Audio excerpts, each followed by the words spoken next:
bienvenue sur Europe 1. Installez-vous confortablement, remontez bien les couvertures car la nuit promet d'être glaciale.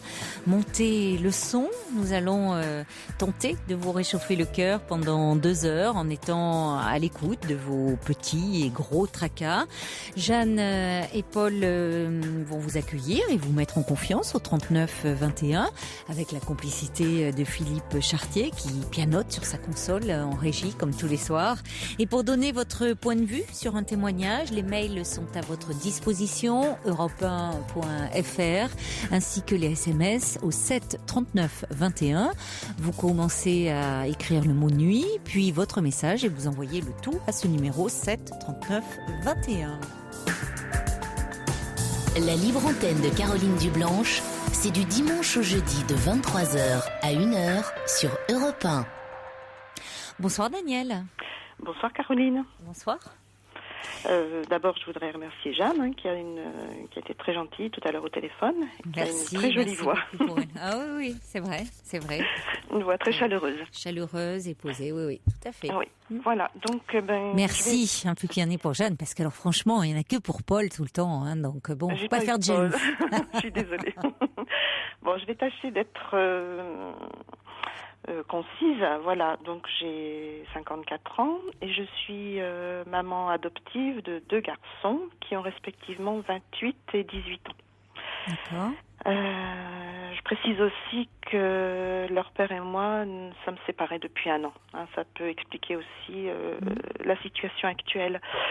Alors c'est surtout avec le plus jeune qui va en fait avoir bientôt 19 ans au mois de mars, avec lequel je me trouve vraiment en difficulté, c'est-à-dire que j'ai pas l'impression de jouer mon rôle de maman et de parent en fait.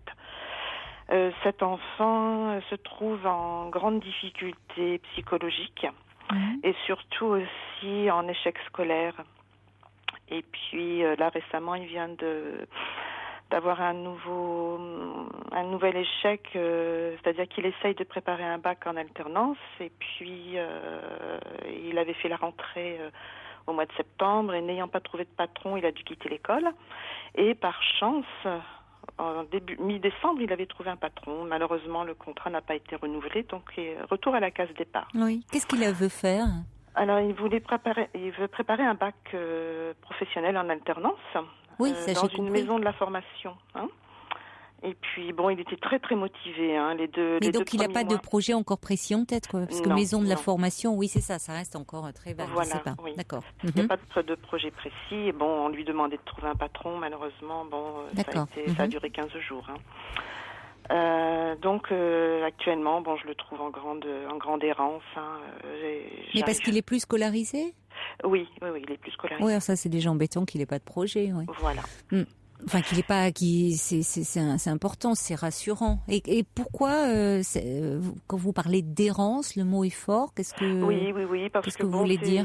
Eh bien, c'est un garçon qui, comme beaucoup de jeunes, fume de l'herbe. Et puis, dès qu'il est, comment je pourrais expliquer, dès qu'il n'est plus canalisé par un projet, que ce soit le rythme scolaire ou le fait d'aller à l'école, à la maison de la formation pendant quelque temps, ça l'avait quand même, restructuré, on va dire. Et là, depuis début janvier, ça recommence. Elle est sortie très tard le soir, rentrée tôt le matin, les copains, l'alcool, l'herbe et tout ça, quoi. Donc, et je ne parviens pas à pouvoir discuter avec lui parce que dès qu'on aborde ce genre de problème, il se met en colère et il part. Il fuit. Je ne parviens pas à discuter posément avec lui.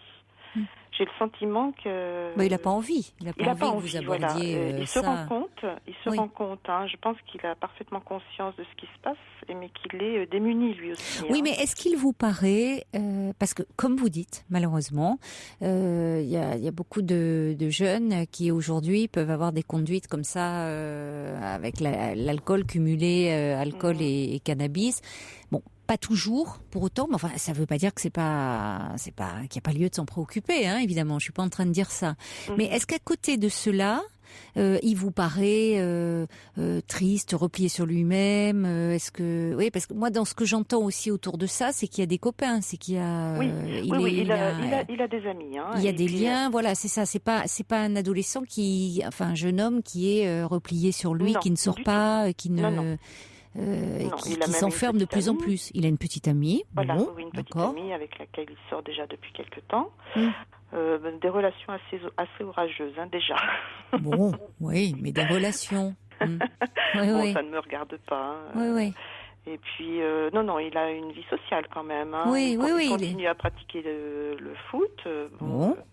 Mais en même temps, je le sens triste, je le sens désabusé. Et puis, ce que je disais tout à l'heure au début de mon intervention, j'ai pas le sentiment d'être à la hauteur, quoi. Oui, mais pourquoi ça, justement? Qu'est-ce qui vous fait penser ça? Parce que je me sens démunie. Je parviens pas, justement, ce que je disais tout à l'heure, à discuter avec lui, parce qu'il m'échappe. Oui, mais c'est un peu l'âge qui veut ça aussi. Vous croyez pas? Et puis c'est un garçon. Il est, c'est pas les interlocuteurs privilégiés à cette période de la vie ne sont pas les parents. Hein. Oui, mais en même temps, il était très proche avant de vous. Il est toujours proche. Hein, c'est ce que j'entends, qu'il n'y ait pas de conflit majeur, mais très proche. C'est-à-dire, est-ce qu'avant il vous confiait beaucoup de choses, et était très proche de lui? Non. C'est un garçon qui est quand même relativement secret. On a l'impression que tout coule sur lui, et en fait, il peut être très explosif. Donc, d'un seul coup, il va se mettre en colère, mais vraiment une colère violente, qui est là où il peut être amené à frapper, par exemple. Hein. Il a frappé sur qui? Par sur exemple, quoi? une fois, j'ai assisté à une violente discussion avec son père. Hein. Ils en seraient venus aux mains tous les deux. Il claque les portes. Aussi, une autre fois, il s'est fâché avec un autre adulte au cours d'une soirée. Il a tenu tête très très fortement. Et alors c'est son tempérament, je pense, qui veut ça aussi. Mais mon souci c'est ça, c'est que je parviens pas à, disons, j'ai l'impression de pas être, ce que je redis, d'être à la hauteur. Oui, mais ça serait quoi être à la hauteur? Mais ça serait quoi être à la hauteur? Peut-être ce que j'ai pas connu moi avec mes parents, hein, c'est-à-dire être bien accompagné. Être bien accompagné.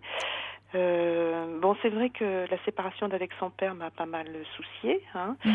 Ce qui est normal, je veux dire. Hein, tous les couples qui se séparent connaissent ce genre de soucis. En quoi auriez-vous voulu, pardon, je vous interromps, mais c'est important ce que vous avez dit. Vous dites ce que vous n'avez pas connu, vous, être bien accompagné. Comment ça veut dire quoi? Qu'est-ce que vous auriez aimé avoir de la part de vos parents? Moi, j'aurais aimé davantage d'attention. Je suis d'une famille de 7 enfants. On était relativement proches en âge, je veux dire. Et puis, maman était très occupée avec les enfants. Papa, pas vraiment intéressé. Donc, je pense que, j'ai manqué un petit peu d'intérêt, d'intéressement de la part de mes parents. Oui. Et j'ai le sentiment de reproduire la même chose avec mes enfants.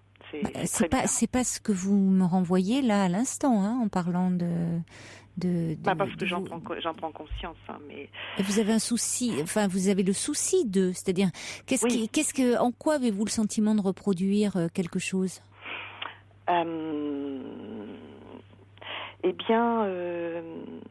L'accompagnement, comment je pourrais expliquer? C'est un petit peu, ce sont des choses que je ressens. Je suis présente, mais j'ai le sentiment d'être moi aussi peut-être trop faible aussi, pas assez forte pour les aider.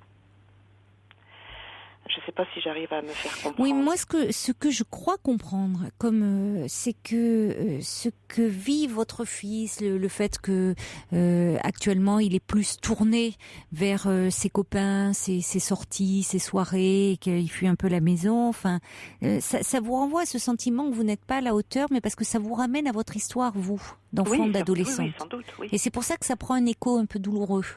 Ah oui, de toute façon, c'est vrai que ceux qui vivent l'un et l'autre, je suis plus préoccupée par le plus jeune, mais l'aîné, 28 ans, bientôt 29, est retourné vivre avec son père. parce que il était incapable de gérer son budget, parce que il s'absentait de son travail sans justificatif. Bon, c'est quand même un comportement irresponsable. Et volontairement, j'ai décidé, parce qu'il a bientôt 29 ans, j'ai décidé volontairement de pas trop me mêler de sa vie à lui. Bon, j'estime en revanche que j'ai encore un rôle à jouer auprès du plus jeune, parce que il est juste majeur, donc il a besoin de moi, il a besoin de son père. Ah oui, mais j'ai pas dit qu'il avait pas besoin de vous, mais peut-être pas comme vous le pensez. Parce que le fait que vous ayez manqué d'attention de la part de vos parents vous met dans une position où vous êtes peut-être vous, au contraire, dans un surinvestissement. Je suis pas certaine que je sais pas, vous me dites que vous répétez, mais c'est vrai et vous n'avez pas tort, parce que il y a plusieurs façons de répéter un peu un schéma connu. Soit en reproduisant effectivement la même chose, ou en prenant le contre-pied, ce qui fait qu'on trouve pas vraiment une liberté, vous voyez, dans la façon d'être. Or, ce qui est souvent compliqué avec les adolescents ou avec les très jeunes adultes, c'est que dans ce qu'ils peuvent traverser, dans les difficultés, qu'ils éprouvent, si ça nous renvoie de trop près à notre propre histoire d'adolescent, c'est là où, si vous voulez, on n'arrive plus à se situer. Oui, tout à fait. Mais effectivement, j'arrive plus à me situer. Et au point de vous sentir démunis et pas à la hauteur. Donc c'est sûr que ça ne vous aide pas non plus à amorcer quelque chose et à tenir le cap. Parce que franchement, dans ce que vous me dites, je vois pas en quoi vous n'êtes pas à la hauteur et en quoi votre fils là, le plus jeune, il va mal. J'ai pas le sentiment d'avoir quelqu'un qui va mal d'après ce que vous me dites. Bon, c'est un peu le comportement d'un très jeune homme qui, quand il a un cadre autour de lui et donc cette formation, et c'est là où il est important. Qu'il est là où vous pouvez intervenir, vous et son père, sur le fait qu'il faut pas le laisser comme ça livré à lui-même, à zoner un peu, pour parler familièrement, ou du coup, oui, c'est vrai que c'est tentant. À cet âge-là, et même parfois même à d'autres âges, mais cet âge-là où c'est l'âge des copains, il y a pas de motif, on peut se coucher très tard puisque finalement il y a pas à se lever le lendemain. Et puis quand on se retrouve comme ça entre garçons et même entre filles maintenant, parce que les filles elles sont pas les dernières dans ces soirées à boire un peu plus que de raison. Et puis il y a souvent association de cannabis. Mais si vous voulez, c'est pas je trouve ça moins préoccupant dans ce que vous décrivez, parce que c'est pas tout le temps. C'est pas que si vous me disiez, il est dans sa chambre, il sort pas, il s'est replié, il quitte pas l'appartement. Non, je lui connais pas de copains, je lui connais pas de petite copine. Ça m'inquiéterait plus. Oui, non. C'est vrai qu'il continue à avoir un réseau social. Voilà. Alors après, ce qui est important, là où il faut que vous ne transigiez pas avec lui, c'est sur une recherche de stage, qu'il ne lâche pas, parce que là c'est ça quand vous dites tenir votre cap de parent, c'est là-dessus, parce qu'en disant non, tu peux pas rester comme ça à 19 ans, à 18 ans sans aucun projet, ça va pas ça. Oui. On n'est pas d'accord, en tout cas ton père et moi. Donc ça a pu ne pas marcher. Là, il y a Amandine qui dit pourquoi. D'ailleurs, ça n'avait pas fonctionné par rapport. C'est parce qu'il ne pouvait pas le garder plus qu'ils avaient prévu. Qu'est-ce qui s'est passé ? Il lui a simplement été reproché qu'il n'était pas assez rapide. Ouais. Bon. Voilà. Bon. Ouais. Quand on veut tuer son chien, on dit qu'il a la rage aussi. C'est pas non plus. Bon, qu'est-ce que vous voulez ? C'est pas non plus. Voyez, il est pas assez rapide. Bon, il y en a d'autres qui sont pas rapides. Moi-même, j'ai été très lente. Bon, vous voyez, ça n'empêche pas mon moment d'y arriver. Donc, il faut pas qu'il se décourage, parce que si vous voulez, il est peut-être un peu démotivé aussi là. Tout à fait. Vous voyez, ça a dû le décevoir. Ça a dû le décevoir. Il était parti dans un truc qui lui plaisait, et puis là. Ça lui plaisait énormément. Bon, c'était ce que font les jeunes dans des petites supérettes. C'est du rayonnage, des choses comme ça, mais ça lui plaisait. Alors, c'est là où vous avez, votre rôle de parent à jouer, c'est-à-dire à le soutenir au bon sens du terme, c'est-à-dire à l'encourager, à le booster un petit peu, à dire que vous comprenez qu'il soit déçu, mais ça arrive. Ça arrive que qu'est-ce que vous voulez, peut-être que voilà, lui, cet employeur a pas pris le temps. Puis c'est comme ça, le monde du travail, c'est assez rude. C'est assez rude. Bon, pour autant, il faut pas qu'il se décourage parce qu'il y a un moment où peut-être justement de cette expérience même, il va en sortir quelque chose. Mais demander à un jeune qui est en apprentissage, vous voyez, d'aller vite, il y en a qui vont vite, mais du coup qui font mal. C'est pour ça que mais qui va apprendre. C'est comme ça aussi qu'on apprend et qu'on se forme. Ce dont il a besoin, ce dont les enfants ont besoin, les adolescents, c'est que les parents croient en eux. Vous voyez, vraiment, ils ont besoin de sentir, justement dans des moments comme ça, un peu de doute, de sentir que les parents croient en eux, les soutiennent. Après, quand ils réussissent des choses, sont fiers d'eux. Tout ça c'est important et c'est là où vous êtes un peu en difficulté parce que vous ne vous sentez pas à la hauteur en tant que mère. Donc, c'est-à-dire que moi je lui ai dit que j'avais confiance en lui. Enfin bon, on en discute quand même. Et en vous en tant que mère. C'est autre chose. Voilà, c'est là où vous transmettez à votre insu des messages un peu paradoxaux. Ce que je veux vous dire, c'est comme ça, mais ce que je veux vous dire, c'est que c'est compliqué d'insuffler, de dire allez, ça va marcher, c'est une période un peu comme ça, comme dit un auditeur transitoire. Bon, si vous-même vous êtes en train de dire oh là, je suis en train de tout foirer, j'ai peut-être tout foiré dans son éducation, il y a des trucs qui ne vont pas. C'est parfois c'est ce que je pense. Je me dis mon Dieu, mais qu'est-ce que je suis, quelle mauvaise maman je suis parce que j'ai pas su inculquer à mes enfants. Quoi c'est-à-dire que par exemple des choses qui peuvent paraître très anodines. Par exemple, j'offre surtout aux plus jeunes. Il est comme ça. Je lui offre un pull, par exemple, et bien le lendemain, je retrouve le pull piétiné, roulé en boule sous son lit. Je me dis mince. Vous vous dites quoi, mince? Pourquoi ça? Alors plus loin, en quoi ça vous fait de la peine j'ai l'impression qu'il respecte pas, qu'il n'apporte pas d'importance aux choses. Ça me dérange. Ça veut pas dire que vous ne comptez pas pour lui et que vous n'avez pas d'importance pour lui. Ça reste un pull. Même si c'est vous qui lui avez offert, avec tout l'amour que vous y avez mis dans la recherche et autres, c'est un comportement... je dirais qu'on rencontre assez souvent. Alors après il y a, il est content sur le moment, mais après il va pas forcément tellement prendre soin de ses affaires. Ça veut pas dire que ça peut pas changer. Plus tard, ça se trouve mais c'est pas quelqu'un de très maniaque. Après tout. Oh non. Bon, mais mais ça va un peu. Il y a aussi à cette période de la vie, si vous voulez, ils sont très tournés vers eux. Oui, encore. C'est vrai. Ils sont très tournés vers eux, et c'est là où il y a un décalage. Oui. C'est-à-dire qu'il y a souvent on entend des parents dire à ce moment-là, quand même avec tout ce que j'ai fait pour toi et de trouver que les ados, les jeunes adultes sont un peu ingrats. Mais c'est un moment de la vie, ça. C'est un moment de la vie où, si vous voulez, leur énergie, elle est, et c'est plutôt bon signe d'ailleurs. Ça veut dire que leur énergie, elle est plutôt mise pour eux, à leur service, que pour la famille.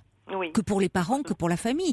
Ceux qui restent dans un côté comme ça, collé aux parents, qui n'arrivent pas trop à les quitter, ou qui sont dans une très grande agressivité, dans un côté guerre déclarée presque avec les parents, c'est justement parce que ils ont une difficulté. Il y a quelque chose de l'ordre de la séparation qui peut pas bien se faire. Or votre fils, vous voudriez, ce qui vous rend malheureuse, c'est que vous voudriez pouvoir parfois échanger avec lui, puis il vous dit ok maman, et puis hop, il s'en va et il va retrouver ses copains. Je dirais c'est plutôt un signe de bonne santé psychique. À cet âge-là. Vous me rassurez. Bon. Vous me rassurez. En fait, si vous voulez, je pense que ce qui me pose problème, c'est que moi, je n'ai pas eu cette adolescence-là. Je suis comme beaucoup de personnes de ma génération. On n'avait pas, moi, je n'avais pas d'argent de poche. Mes parents n'avaient pas les moyens. J'avais pas de vêtements comme je le souhaitais. J'ai pas eu une enfance malheureuse, mais je n'ai pas non plus été comblée. Oui, vous avez Alors c'est vrai qu'il y a un super oui. décalage avec ce que je vois, avec ce que mes fils vivent. Et oui, c'est pour ça que ça vous peine un peu, parce que quand vous dites que vous auriez bien aimé à ce moment-là avoir de beaux vêtements, des choses comme ça, et que justement ça, parce que ça aurait été rare et vous en auriez pris soin, et que là, vous avez plaisir à leur faire des cadeaux, il ne manque de rien entre guillemets, mais c'est comme s'ils s'en fichaient un peu. C'est justement parce que vous avez fait en sorte de leur donner beaucoup d'amour, d'attention, de présence, tout ce qui vous a fait défaut, et que pour vos enfants, c'est dans l'ordre des choses. Vous voyez, les enfants, de toute façon, souvent, il y a ce côté, quoi. Hein. Justement, je travaille là-dessus pour reparler. Alors, je ne vais pas dévoiler l'émission qu'on va avoir avec Nicole Prieur dimanche autour de la famille, mais disait à un moment, les parents donnent sans compter, et les enfants comptent plutôt ce qui leur manque. Oui, ça c'est vrai. Ça c'est très juste. Et particulièrement dans les familles où ça va bien. Oui, mais bon, c'est vrai que notre famille, c'est pas le top. Hein. Ouais, mais Daniel, j'ai l'impression que vous noircissez un peu le tableau. Peut-être parce que ce que vous vivez aussi actuellement est compliqué de par votre séparation. Oui, c'est compliqué. C'est compliqué, vous êtes séparés de leur père depuis peu.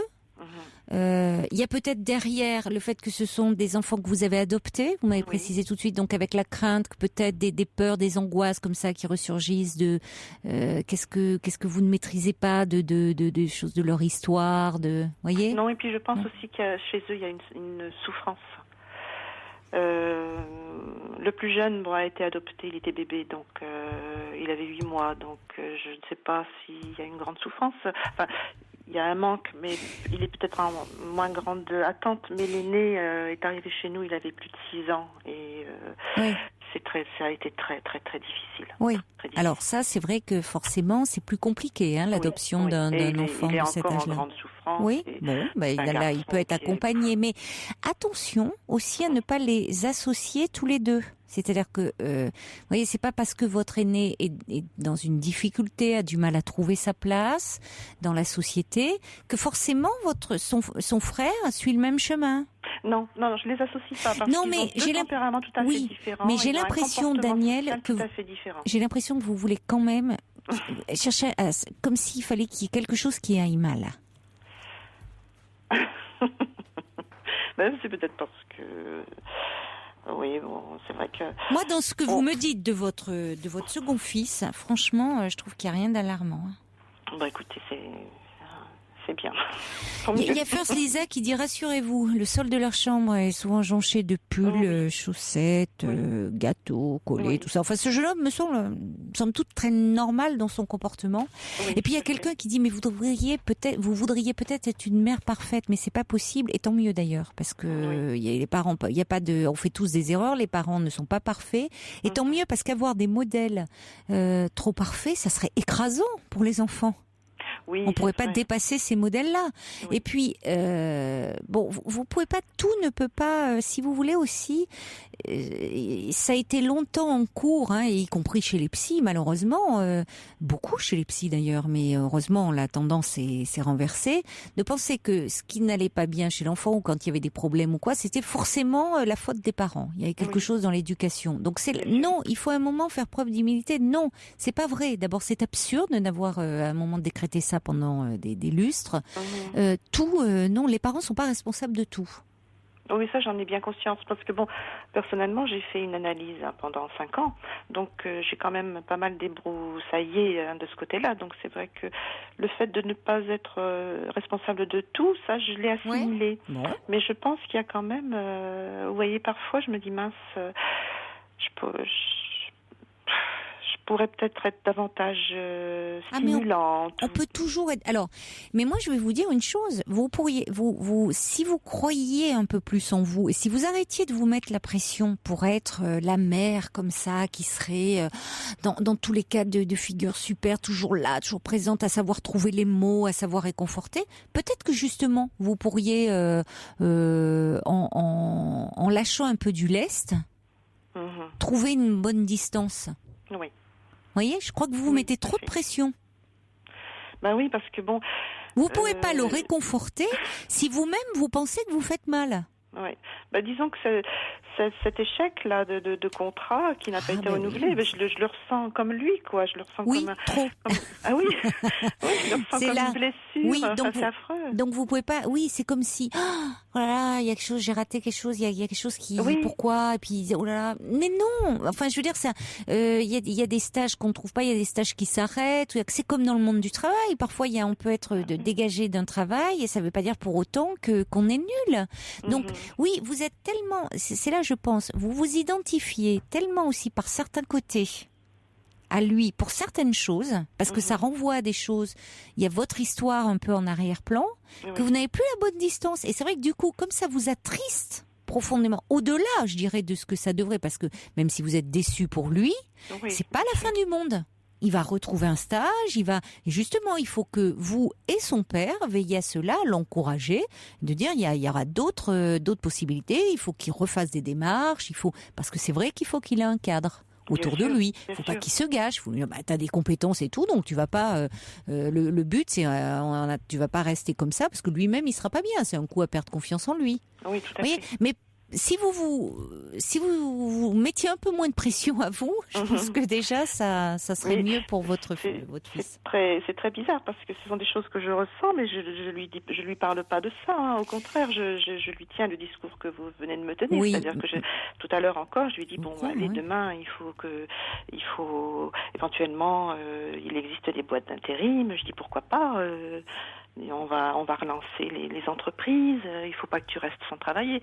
Mais dans mon fort intérieur, c'est vrai que je le ressens comme un échec. Voilà. Donc, si vous voulez, les enfants, quand on est justement, il y a une relation comme ça très affective, sentent très bien ce qui n'est pas dit. Ben oui.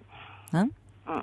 Voilà. Donc, il faut que vous fassiez un peu plus confiance. Je vois pas en quoi vous êtes une mère qui fait pas bien, franchement, dans ce que vous dites. Au contraire, ou alors vous feriez pas bien parce que vous voulez faire trop bien. D'accord. Voyez, j'ai entendu. C'est ça. Donc, il y a d'ailleurs Laura qui dit, mais que Daniel ne s'inquiète pas autant. Bien sûr qu'elle est une bonne mère. D'ailleurs, son appel, même tout dans son appel, témoigne de son intérêt pour ses fils. Mon frère traverse lui aussi une passe difficile. Et ce témoignage me fait penser à lui et aux questions que se posent mes parents. Vous savez, ajoute-t-elle, le début de la vie adulte est difficile pour tout le monde. Bien sûr. Et particulièrement en ce moment, c'est vrai que pour les jeunes adultes, vu le contexte quand même économique, le contexte du monde du travail, c'est particulièrement difficile d'être un jeune adulte aujourd'hui. Oui, tout à fait. Donc c'est pour ça qu'ils ont besoin dans ces moments de doute, de découragement, que les parents, la famille soient là et croient en eux. C'est ça, on a besoin de ça. D'accord. Mais je crois peut-être qu'il y a Olivier qui souhaiterait peut-être s'exprimer. Olivier qu'on ne devrait pas tarder à voir au 39-21 dans quelques instants. Et puis Sergio qui dit vous faites ce que vous pouvez et vous le faites très bien. Et Sergio qui dit moi je trouve qu'ils ont une super maman ces garçons. C'est gentil. Donc, je leur dirai la prochaine fois que je les vois. Mais il faut vous le dire à vous déjà. Oui, voilà. Oui. Mais franchement, j'avais besoin, je pense, d'entendre ce genre de choses parce que. Oui, non mais je vous dirais si je trouvais qu'il y avait s'il y avait quelque chose qui peut-être où vous étiez comme ça peut arriver parce qu'on fait tous des erreurs, mais quelque chose sur lesquels peut-être il fallait être vigilante. Je me gêne pas pour le dire. Oui, je sais, dans je ces vous cas-là, régulièrement. Oui, non, je me gêne. Mais je me gêne pas pour le dire parce que je pense que dans ces cas-là, malheureusement, on peut s'enferrer dans une certaine attitude, un certain comportement qui à long terme peut être préjudiciable. Donc c'est pour ça que je préfère dire il y a des bases sur lesquelles il faut être. Dans l'éducation, il y a des choses quand même. Après, chacun élève ses enfants comme il veut, comme il peut, aussi en fonction de son histoire. Mais il y a des choses quand même sur lesquelles on peut pas transiger. Voilà, c'est pour ça que je me gêne pas de le dire quand je ressens des choses, puisqu'en plus on m'appelle pour ça. Mais franchement là, non, il faudrait que vous vous fassiez un petit peu plus confiance. Alors il y a Carole mais ça c'était au début de notre échange, qui dit j'ai connu les mêmes problèmes avec mon fils adoptif qui a dérivé lors de mon divorce et l'absence de son père. Il a pris rendez-vous, un psy l'a aidé, il lui a permis de trouver sa voie. Il est étudiant, aujourd'hui tout va bien, ayez confiance, dit Carole. Et on a Olivier qui est avec nous au 39-21 et je l'en remercie. Bonsoir Olivier. Oui, bonsoir Caroline. Bonsoir. Bonsoir à tout le monde et Bonsoir. meilleurs vœux pour 2013. Merci beaucoup. Meilleurs vœux également, Olivier. On vous écoute. Bien, j'ai été interpellé par ce témoignage puisque ça ressemble un petit peu à ce que j'ai pu vivre. Maintenant, j'ai 38 ans, mais Oui. j'ai été dépendant alcoolique pendant quelques années suite à des problèmes que j'ai pas forcément réussi à toujours identifier, mais je voulais surtout apporter un message de soutien et un message optimiste à la maman du garçon. Excusez-moi, Qui vous écoute, hein, Daniel. Daniel est là Voilà. et vous écoute. Oui. Dans le sens où ce qui m'a paru important, c'est que son enfant ait un dialogue avec sa maman, que sa maman comprenne, que sa maman s'investisse et ne le rejette pas. Et je suis actuellement enseignant dans le supérieur, donc j'ai des élèves qui ont entre 18 et 23, 24 ans. Certains, soit je le vois ou soit m'en parlent parfois, ont des problèmes d'addiction à l'alcool ou cannabis. Et à chaque fois, il y a l'idée de toujours essayer de accepter la main que quelqu'un nous tend, si quelqu'un nous tend la main, bien sûr, que ce soit au niveau familial ou au niveau entourage, ou alors, pourquoi pas, par soi-même, de ne pas hésiter à chercher les structures qui puissent exister dans la ville, la région, le département où l'on réside. C'est pas quelque chose de très facile quand on a 18-19 ans, parce que déjà on a du mal à poser entre guillemets un diagnostic et se dire je suis dépendant de cette chose.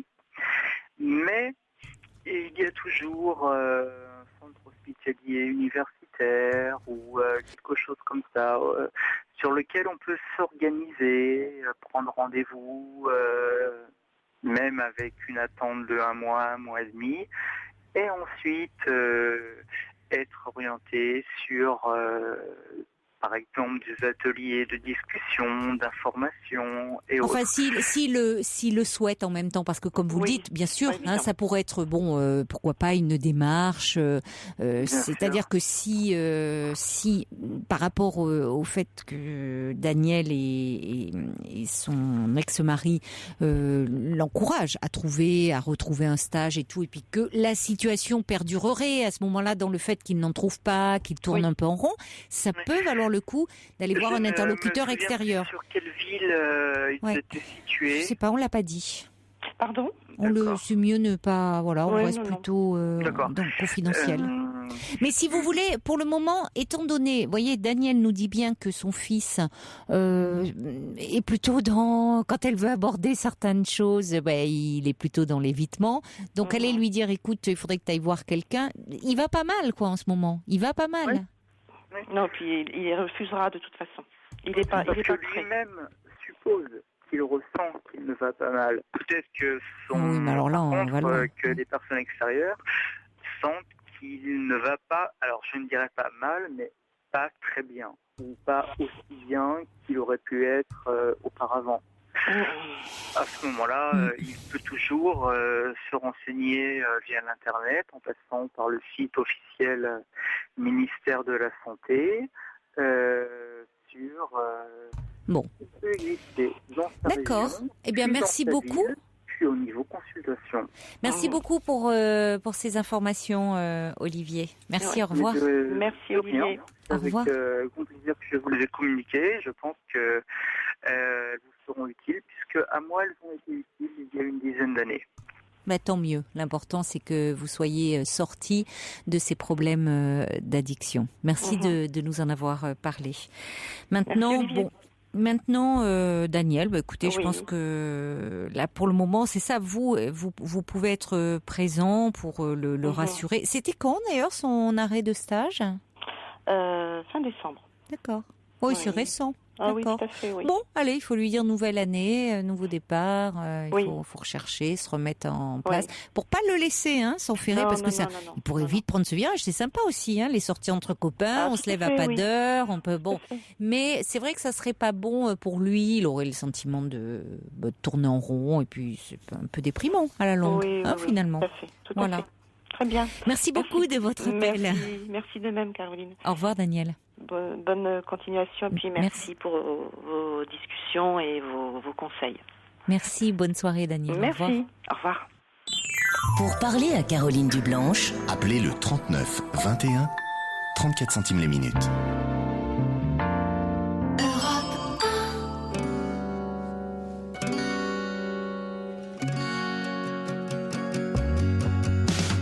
Oui, l'amour est mal coiffé, l'amour non identifié, l'amour est un clandestin.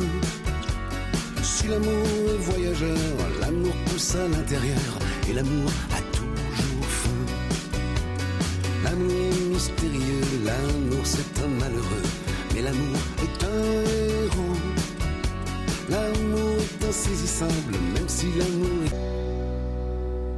Marc Lavoine, j'ai vu la lumière.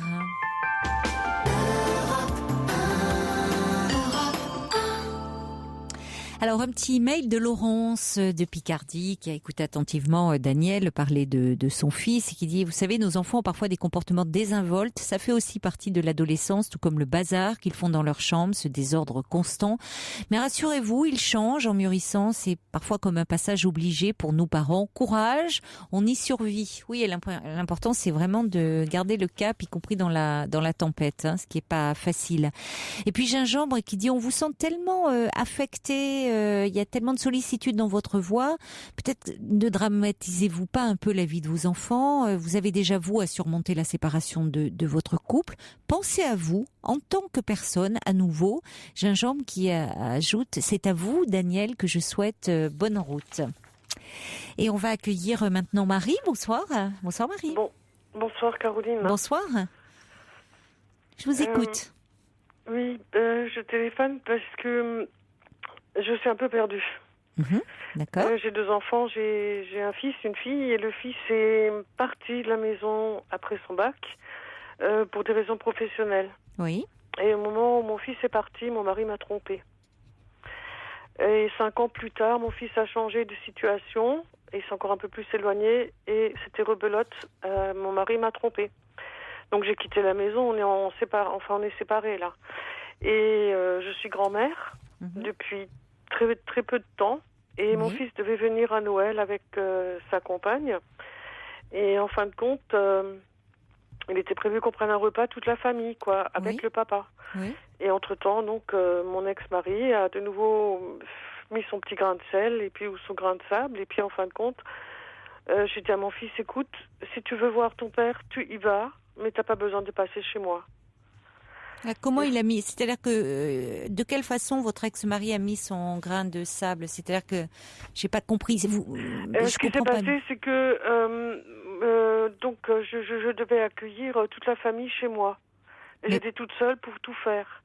Et donc la veille de l'arrivée de notre fils, je l'ai appelé, je lui ai demandé, je voulais lui demander un conseil. Puis bon, je l'ai dérangé parce qu'il était avec une autre femme au téléphone. D'accord. Sur l'autre ligne. Alors je lui ai dit, écoute, si tu es occupé, tu me le dis. Alors il me dit, non, c'est pas vrai. Et en fin de compte, il m'a de nouveau menti pour une énième fois. Et puis bon, le lendemain, on s'est reparlé. Je lui ai dit, écoute, j'ai pas envie de te voir comme ça. Moi, je peux pas fêter Noël comme ça. Et donc lui, dans la foulée, il a appelé son fils en lui disant, écoute, je ne verrai pas mon petit-fils parce que ta mère ne veut pas que... Mais il était prévu que toute la famille soit réunie, y compris votre ex-mari, chez vous? Oui. D'accord, vous l'aviez accepté, ça? Oui, ça, je l'avais accepté. Donc vous étiez resté, parce que dans la façon dont vous parlez de votre ex-mari, on sent que ça reste quelque chose de compliqué pour vous. Enfin, vous avez un rapport douloureux encore vis-à-vis de lui. Donc vous aviez accepté, pourquoi? Parce qu'il y avait ce petit fils qui était né, et donc c'était l'occasion de vous réunir tous. Voilà, et bon, j'ai perdu mon papa cette année, et mon papa, c'était le dernier membre de ma famille. D'accord. Et donc, il y a mon fils et ma fille. Oui. Voilà. Oui. Et donc, je m'étais dit, comme il n'y a plus mon papa, je verrai au moins mon petit-fils, quoi. C'était surtout ça. Mais pourquoi votre fils ne peut pas voir son père de son côté? Et c'est votre fils qui vous avait demandé à ce que vous soyez tous réunis, que son père soit là sous votre toit aussi? Oui, il a dit, quand je viens dans la région, je veux qu'on soit tous ensemble. Fais un effort. Il a quel âge, votre fils, là? Il a 26 ans. Ouais, mais il n'a pas forcément à exiger ça de vous, hein? Ouais. Parce que si vous voulez, aujourd'hui, vous êtes en couple? Non, pas du tout. Moi, je suis vraiment toute seule.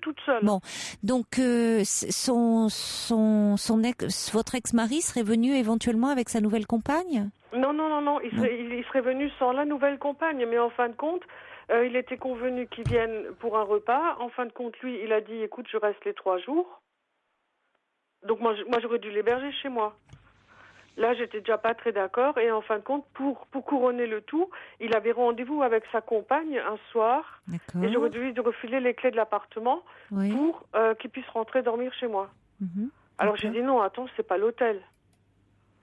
Alors, vous avez dit ça à votre ex-mari ou à votre fils? Non, à mon ex-mari. Mon vous fils avez n'était raison. pas au courant. Oui, mais c'est pour ça, si vous voulez, je trouve que, bon, on peut comprendre ce désir, puisqu'en plus votre fils vient d'être papa, hein, donc il a la paternité fait qu'il a certainement un désir de rapprochement, et on sait souvent que les petits enfants peuvent être un lien très fort, y compris quand il y a des conflits entre parents et enfants adultes, que l'arrivée d'un petit enfant peut vraiment permettre à la famille de se retrouver. Bon. Maintenant, on voit bien que finalement, lors de ce coup de fil, vous, avec votre ex-mari, vous avez dit, une fois de plus, il m'a menti. Et d'ailleurs, vous associez constamment votre fils et votre ex-mari de façon assez... Enfin, pour vous, ça a certainement un sens. C'est-à-dire, vous dites, votre fils, lorsqu'il est parti de la maison, vous avez dit, mon mari m'a trompé.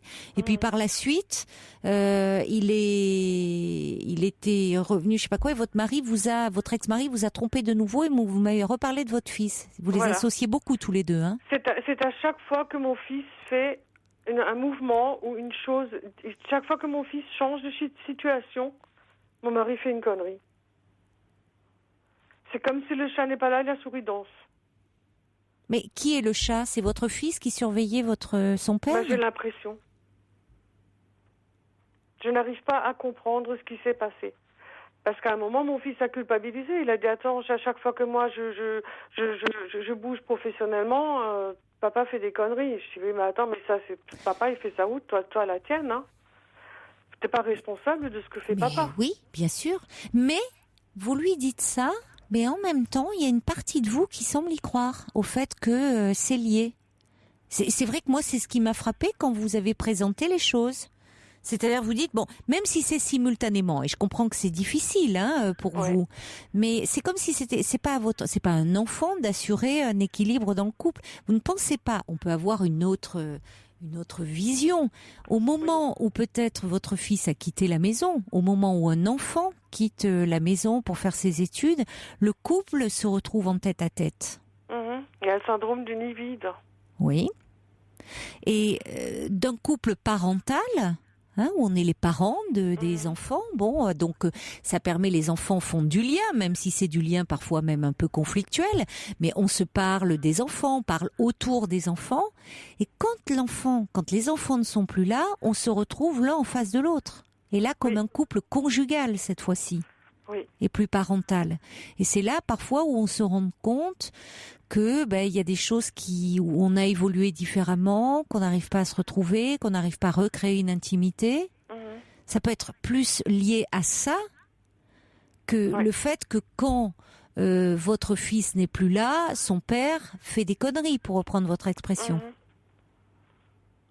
Parce que moi, la chose qui s'est passée, c'est que lorsque notre fils est parti, et la deuxième fois, quand il a changé de situation professionnelle, pour moi, enfin, c'était pas mon rêve, mais pour moi, je vivais, je me suis dit, maintenant, je peux m'épanouir en tant que femme. C'est-à-dire, je peux aimer mon mari, il peut m'aimer ouvertement, il n'y a plus les enfants, il n'y a plus la contrainte des Et pourquoi vous ne entraînements. pouviez pas le faire avant ? C'est-à-dire qu'avant, c'était toujours la course entre les... on habitait pas loin, pas en ville, quoi. On était à la campagne, donc il fallait toujours faire des trajets. C'était moi qui faisais tout. Donc j'étais toujours sollicitée pour les enfants, quoi.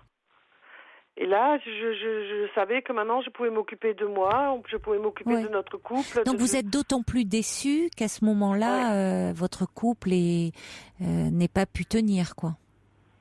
Parce que vous investissez à ce moment-là, vous aviez envie de dire terminer votre rôle de maman, vous qui deviez tout gérer dans le quotidien. Là, vous pouviez vous retrouver épouse et maîtresse. Et malheureusement, à ce moment-là, celui qui était votre mari est parti. Et en plus de ça, j'avais eu des graves problèmes de santé pendant beaucoup d'années. Et là, je commençais à aller beaucoup mieux. Et j'avais des objectifs, partir en vacances une fois, et puis voilà.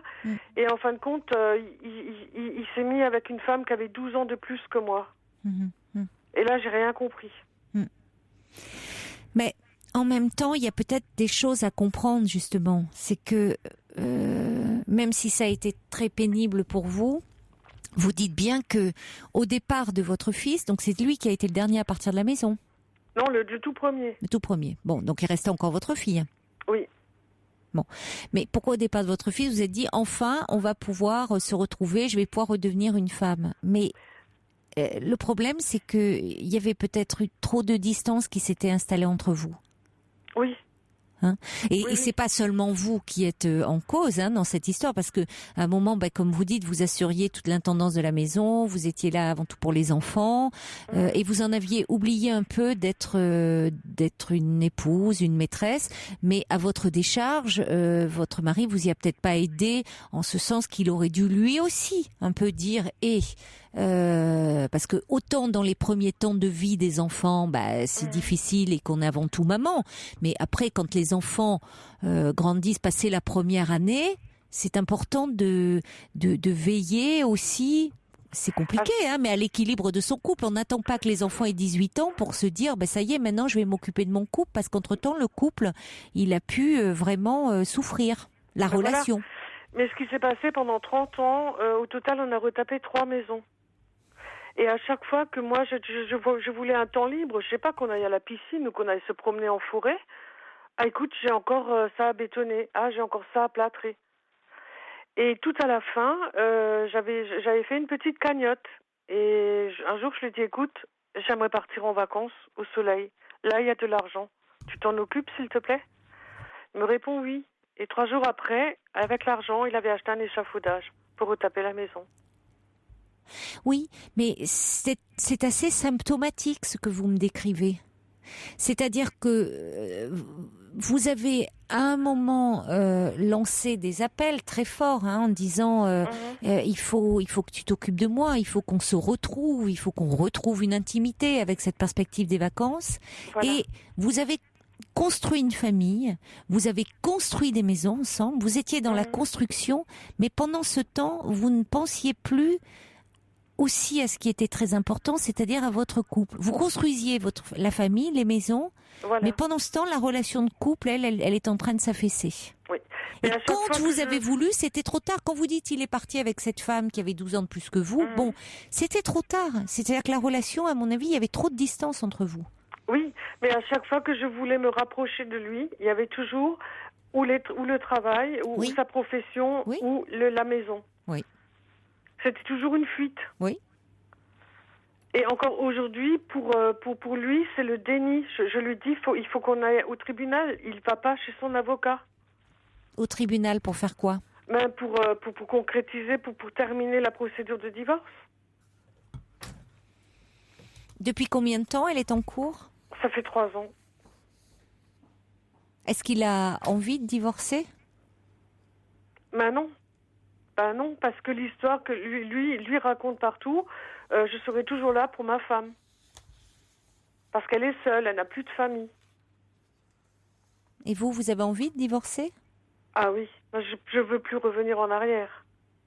Et dès l'avenir que j'ai, je ne me vois plus avec lui. Parce que de mon côté, bon, je suis en psychothérapie, j'ai quand même découvert la vraie Marie. Celle qui, pendant des années, n'a rien dit, pendant des années, était corvéable et malléable à volonté. Aujourd'hui, je suis une femme beaucoup plus épanouie, je me sens vivre. Et ce qui était marrant, c'est que mes enfants m'ont dit « Maman, mais tu n'es plus la même. T'es une maman qu'on ne connaît pas. » Mais dans quel sens? Plus épanouie dans le sens qu'ils ont découvert plein de richesses que j'ai et dont ils n'ont jamais profité parce que je me prenais jamais le temps de leur montrer ce que je savais aussi. Oui. Je suis une dingue de musique. Maintenant, je fais des concerts, je fais plein de choses et ça, ils ne connaissaient pas. D'accord. Bon, donc vous êtes mieux aujourd'hui dans votre vie. Oui, vous êtes plus épanouie, vous découvrez vraiment votre véritable personnalité peut s'épanouir. Alors que pendant des années, vous vous êtes laissé enfermer dans un rôle avec votre ex-mari qui lui aussi était pris il voulait construire et d'ailleurs il a du mal à défaire ce lien, me dites-vous.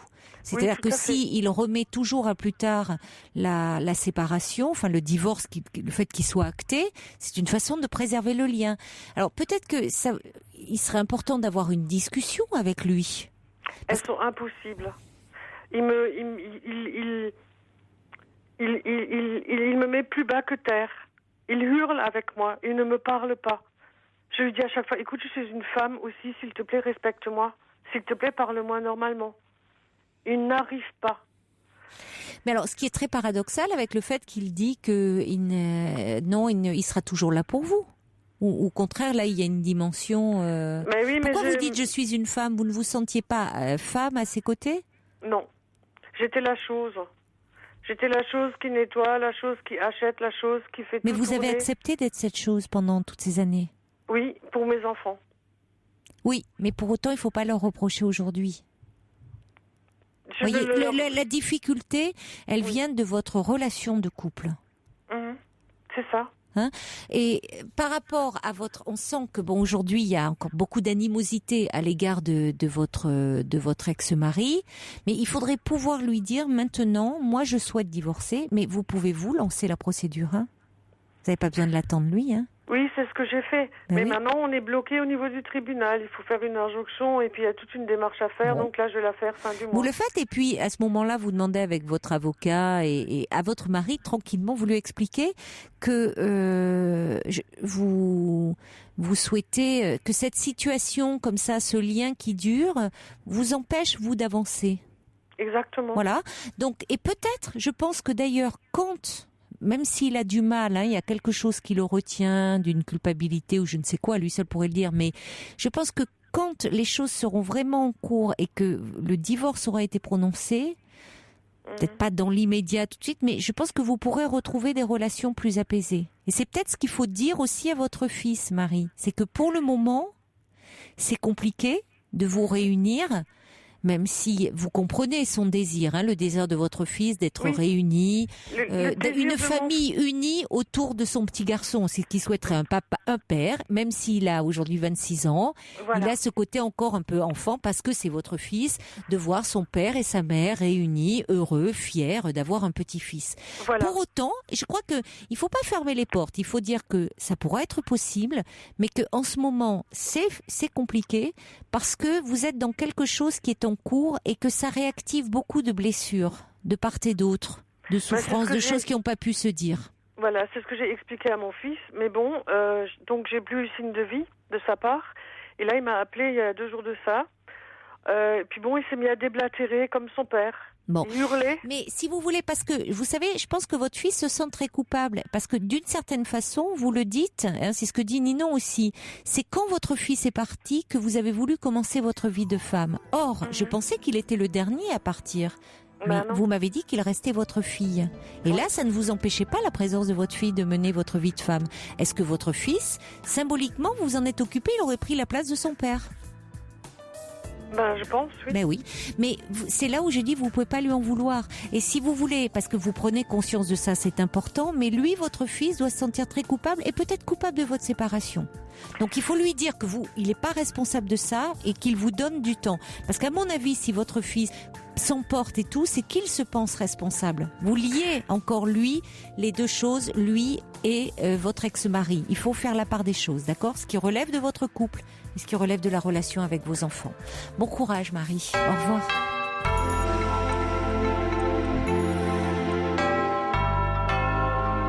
Merci d'écouter Europe 1. Il est minuit et le journal est présenté par Laurence Gontier. Bonsoir Laurence. Bonsoir Caroline, bonsoir à tous. L'actualité dominée ce soir par cette prise d'otage en Algérie. Une quarantaine d'Occidentaux sont toujours retenus sur le site gazier d'In Amenas. C'est dans le centre du pays. Un site exploité par le groupe britannique BP et des sociétés norvégiennes et algériennes. Une prise d'otage revendiquée par un groupe islamiste qui agite en représailles à l'intervention militaire française au Mali. On fait le point sur la situation sur place avec vous, Julien Pierce. Eh bien écoutez, les islamistes qui ont pris ce matin le contrôle du complexe gazier sont en ce moment même encerclés par plusieurs centaines de militaires algériens. La situation en fait n'a pas grandement évolué depuis cet après-midi. Mais ce que l'on sait, c'est que ces djihadistes ont divisé les otages en deux catégories. D'un côté, tous les Occidentaux, au nombre de 41 d'après les terroristes. Ils ont été regroupés au même endroit dans un bâtiment qui fait office de campement et ils seraient attachés. Et puis de l'autre côté, il y a 150 salariés algériens qui, eux, ne seraient pas directement menacés. Ils ont pu appeler leur famille avec leur téléphone portable. Ils sont libres de leurs mouvements, mais ils n'ont pas encore reçu des islamistes l'autorisation de quitter le complexe. Alors que sait-on ce soir des nationalités de ces otages ? Alors il y a avec certitude 13 ressortissants norvégiens. Cela a été confirmé par Oslo. Il y a plusieurs Américains. Les islamistes affirment en détenir 7. Ils déclarent aussi retenir des Japonais, des Britanniques, mais aussi des Français. Sur ce point, le président François Hollande a indiqué ne pas en avoir la certitude. Le Quai d'Orsay, quant à lui, se refuse à tout commentaire. Par ailleurs, on sait désormais que l'assaut des terroristes ce matin a fait 2 morts, un Algérien et un Britannique. Et voyons à présent les revendications des preneurs d'otages. Eh bien, leur principale exigence, c'est l'arrêt des opérations militaires au Mali. Ils l'écrivent dans un communiqué. Nous voulons, disent-ils, que les forces françaises stoppent leur croisade. Autre revendication, la libération de 100 terroristes détenus en Algérie. Enfin, les djihadistes exigent que des véhicules soient mis à leur disposition pour quitter le pays avec des otages. Toutes ces demandes ont été catégoriquement rejetées par le gouvernement algérien. Merci Julien Pierce. Alors cette prise d'otage fait prendre à la crise malienne une nouvelle dimension. L'armée française a lancé une offensive terrestre pour reprendre la région de Diabali. Arrivés sur place, les troupes doivent déloger les djihadistes. On retrouve à Bamako François Claus, l'un des envoyés spéciaux d'Europe 1. Diabali, un secteur crucial.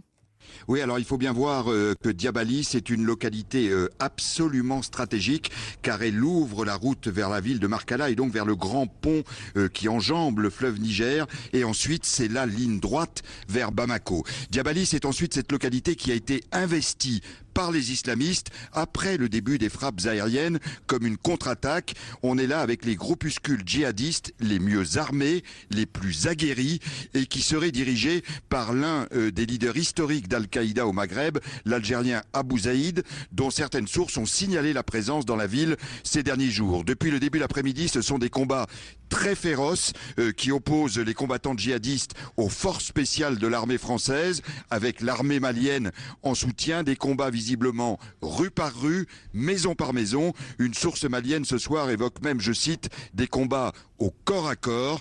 Comme toutes les communications autour de la ville sont pour le moment coupées, il est difficile de vérifier ces informations, mais très clairement, on peut dire ce soir que c'est une bataille décisive pour la suite de la guerre au Nord Mali qui est en train de se jouer.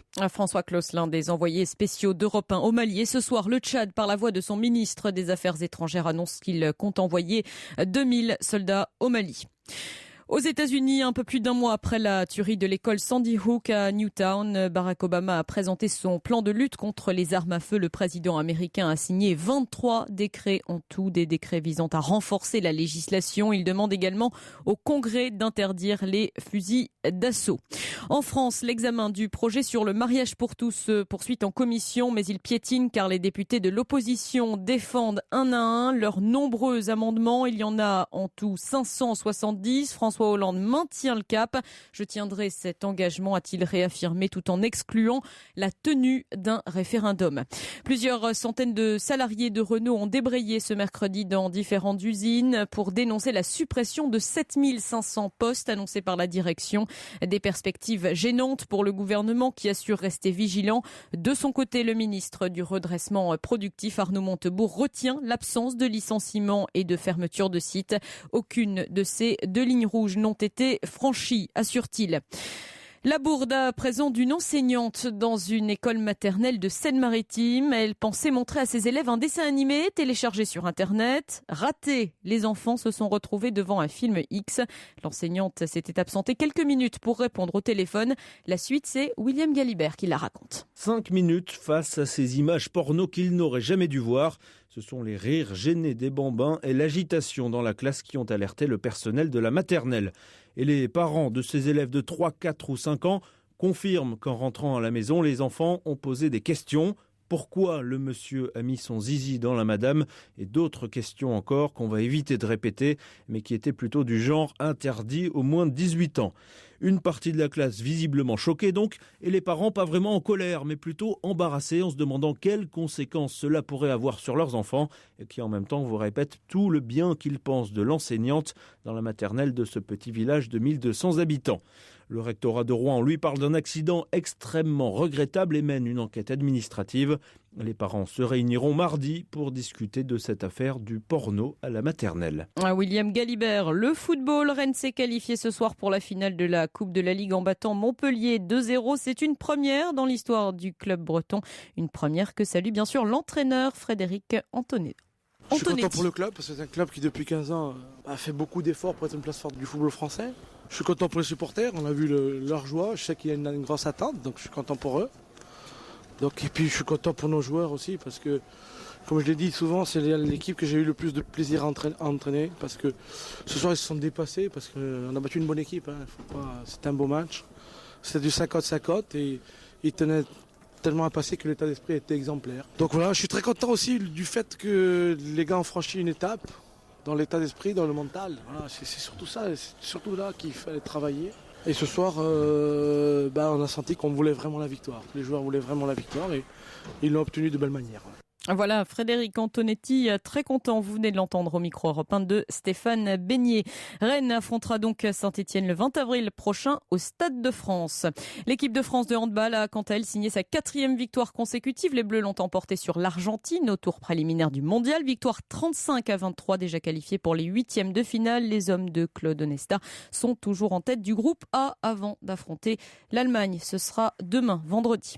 L'alerte rouge aux avalanches décrétée pour la première fois en France a été levée dans les Pyrénées-Atlantiques et les Hautes-Pyrénées. Elle est passée à l'orange. La Haute-Garonne et l'Ariège sont également en vigilance. Le froid restera présent sur tout le pays avec des gelées.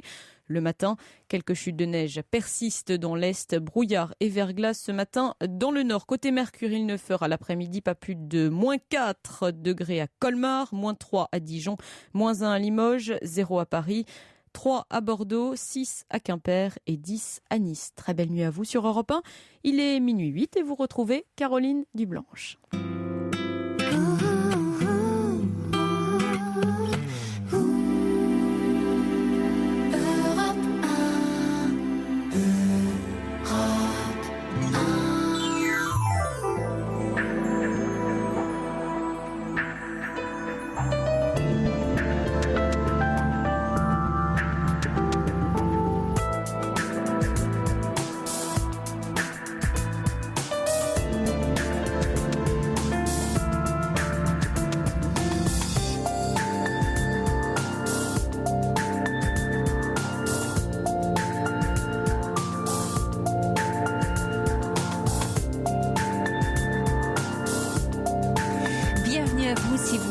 rejoignez maintenant sur Europe 1 dans cette libre antenne où vous pouvez aborder tous les sujets qui vous tiennent à cœur en appelant le 39 21 et vous pouvez également donner votre point de vue par SMS au 7 39 21 en commençant vos messages par le mot nuit, également par mail sur le site europe1.fr. Un message de Laurence à propos du témoignage de Marie qui nous parlait de son ex-mari, mais aussi de son fils.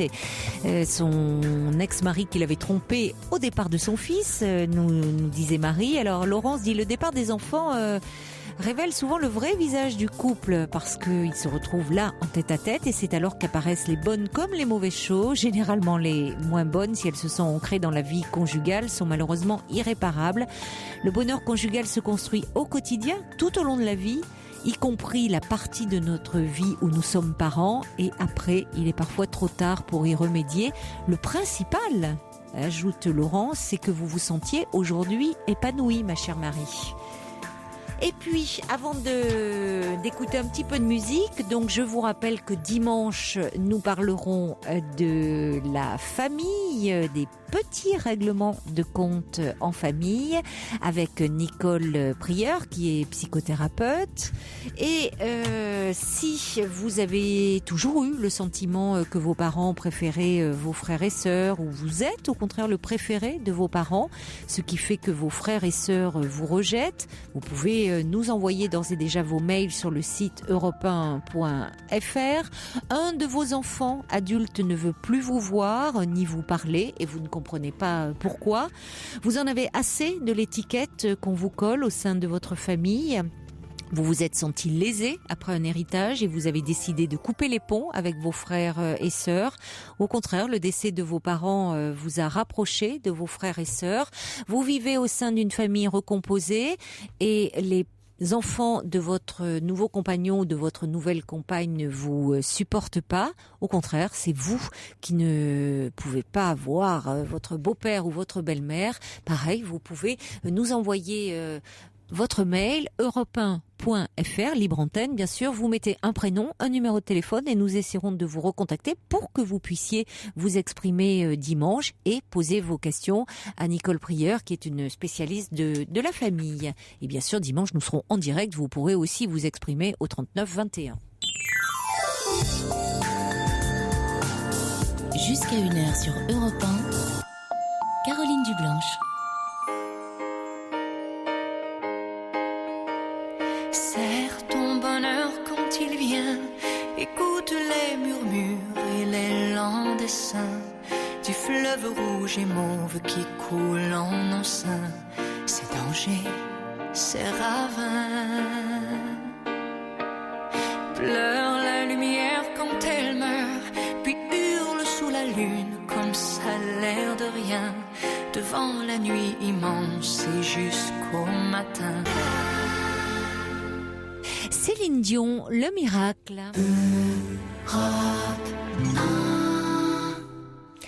Bonsoir mon cher Yves. Bonsoir Caroline. Comment allez-vous? Très bien. Permettez-moi de vous souhaiter une très bonne année. Ah, bah écoutez, merci beaucoup. Meilleur. Merci à vous aussi. Ainsi que toute l'équipe d'Europe 1 et tous les auditeurs. Oui, toute l'équipe vous embrasse fort. Avec Yves, plein de bons films. Et voilà, on vous souhaite surtout plein de beaux films et que vous puissiez nous en parler comme ça. Est-ce qu'elle a bien commencé l'année pour vous sur ce plan-là? Oui, j'ai vu un très beau film. Et j'ai pensé à vous, je l'ai vu avant-hier. J'ai vu le film américain The Master. Ah oui, vous avez pensé à nous parce que... J'ai pensé à vous parce que c'est un film à base de discussion. Ce n'est jamais cité dans le film, mais c'est l'origine de la scientologie. L'histoire d'un jeune... ça se passe d'abord dans les années 50, plutôt à la fin des années 40, après la guerre entre les États-Unis et le Japon. L'histoire d'un jeune soldat qui est complètement traumatisé par ce qu'il a vécu et qui fait la rencontre d'un gourou. Est-ce qu'on peut appeler ça comme ça? Je ne sais pas.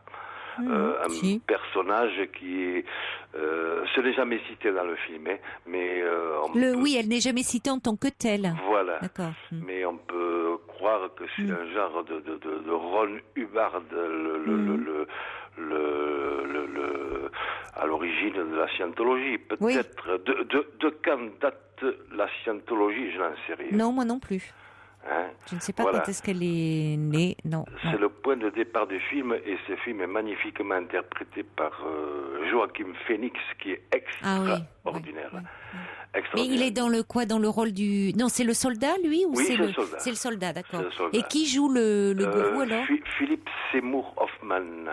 Je connais pas. C'est un gars que je connais. Oui. Ah ben vous, ça m'étonne pas. Vous connaissez tout.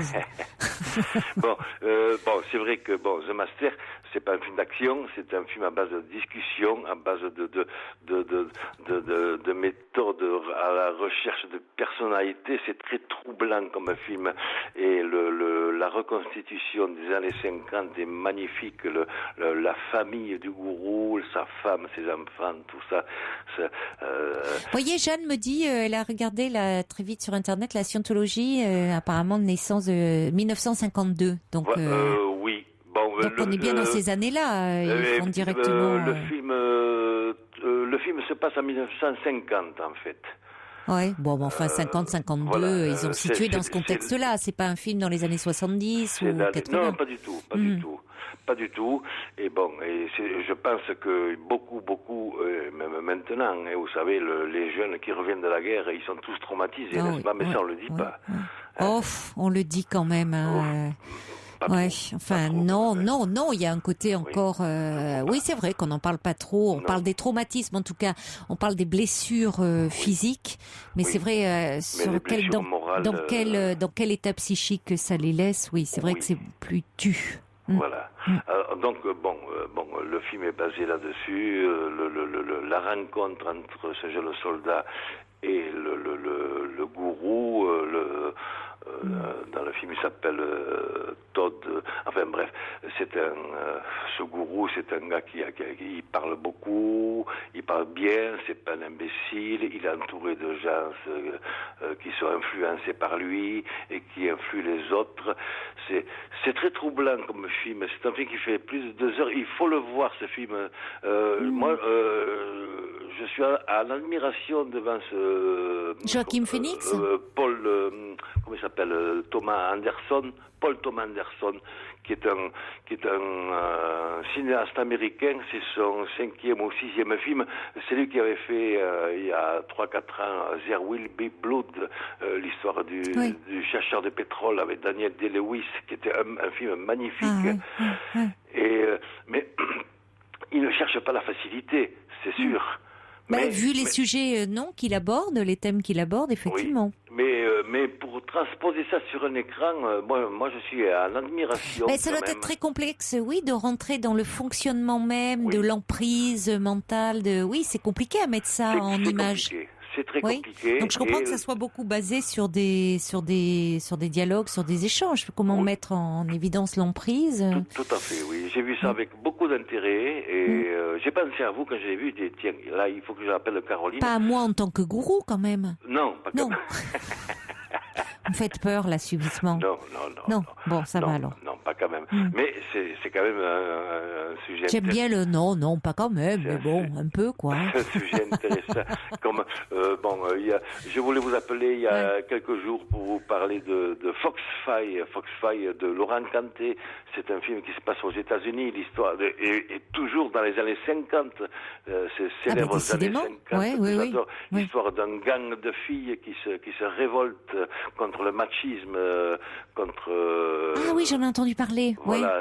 Alors, ça se passe aux États-Unis. C'est un film en langue américaine et c'est un Français qui a fait ça. C'est Laurent Canté que j'ai rencontré. Bon? Ah oui, c'est drôle. Et il a réussi. C'est lui qui a eu la Palme d'Or en 2008 au Festival de Cannes pour le film Entre les murs. Ah oui, mais là il change complètement de registre. Quoique, enfin c'est quand même, il s'intéresse toujours aux jeunes, aux ados, à ceux qui. Tout à fait. Ça passe dans un lycée parisien, Entre les murs. Oui, Entre les murs, mais là le nouveau là. Je parle d'Entre les murs. Son premier film, c'était il y a 10 ans, plus de 10 ans, 99, c'était Ressources humaines. Je l'ai loupé, j'aurais beaucoup aimé le voir parce qu'on m'en a beaucoup parlé, C'était très très bien. Vous l'aimez bien lui, vous aimez bien ce qu'il fait. vous savez, le cinéma, comment dire, il faut voir les films sur le moment, après on les oublie, n'est-ce pas, hein? C'est vrai, hein. Oui, c'est vrai, c'est parfois comme certains livres, hein, on est vraiment dedans, et puis après, il faut dire que vous en voyez tellement. J'en vois beaucoup. Ouais, à quel rythme vous y allez, là, à peu près, en ce moment? Moi, depuis le début de l'année, j'en ai vu 6, depuis le 1er janvier. Depuis le 1er janvier? Oui. Ah, je pensais plus. Non, pas quand même, non. Enfin, on n'est jamais que le 16 janvier. Ça fait, vous y allez deux fois par semaine? À peu près. Ouais, c'est quand même pas mal, hein. Plus ce que je vois à la télé. Bon, là, j'ai pris beaucoup de plaisir à redécouvrir avant-hier sur Arte La Nuit américaine de Truffaut. Ouais. Avec Nathalie Baye. C'est un film, c'est un film qui a 40 ans, hein, quand même. C'est fou, on hein. ne se rend pas compte. Oui. Non, c'est vrai. Le temps passe très vite. Mais Truffaut, Steven, tout ça, c'est Nathalie Baye, ça fait plaisir à revoir. C'était que des talents réunis. Hein, ça nous rajeunit, oui. Ça nous rajeunit pas, mais qu'est-ce que vous voulez, hein. Non, on s'en fout. On ne rajeunit pas, mais bon, ça fait plaisir de fouiller un peu dans le passé. Oui, c'est vrai. Sans être nostalgique, mais c'est agréable. Je suis d'accord avec vous. Alors, alors il y a Sergio qui dit bon cinéma, monsieur cinéma. Et j'espère que votre film dont vous parlez sera récompensé aux Oscars. Les films français, non? Ah ben si, il y a Laurent Canté, là. Laurent Canté, Foxfire, oui.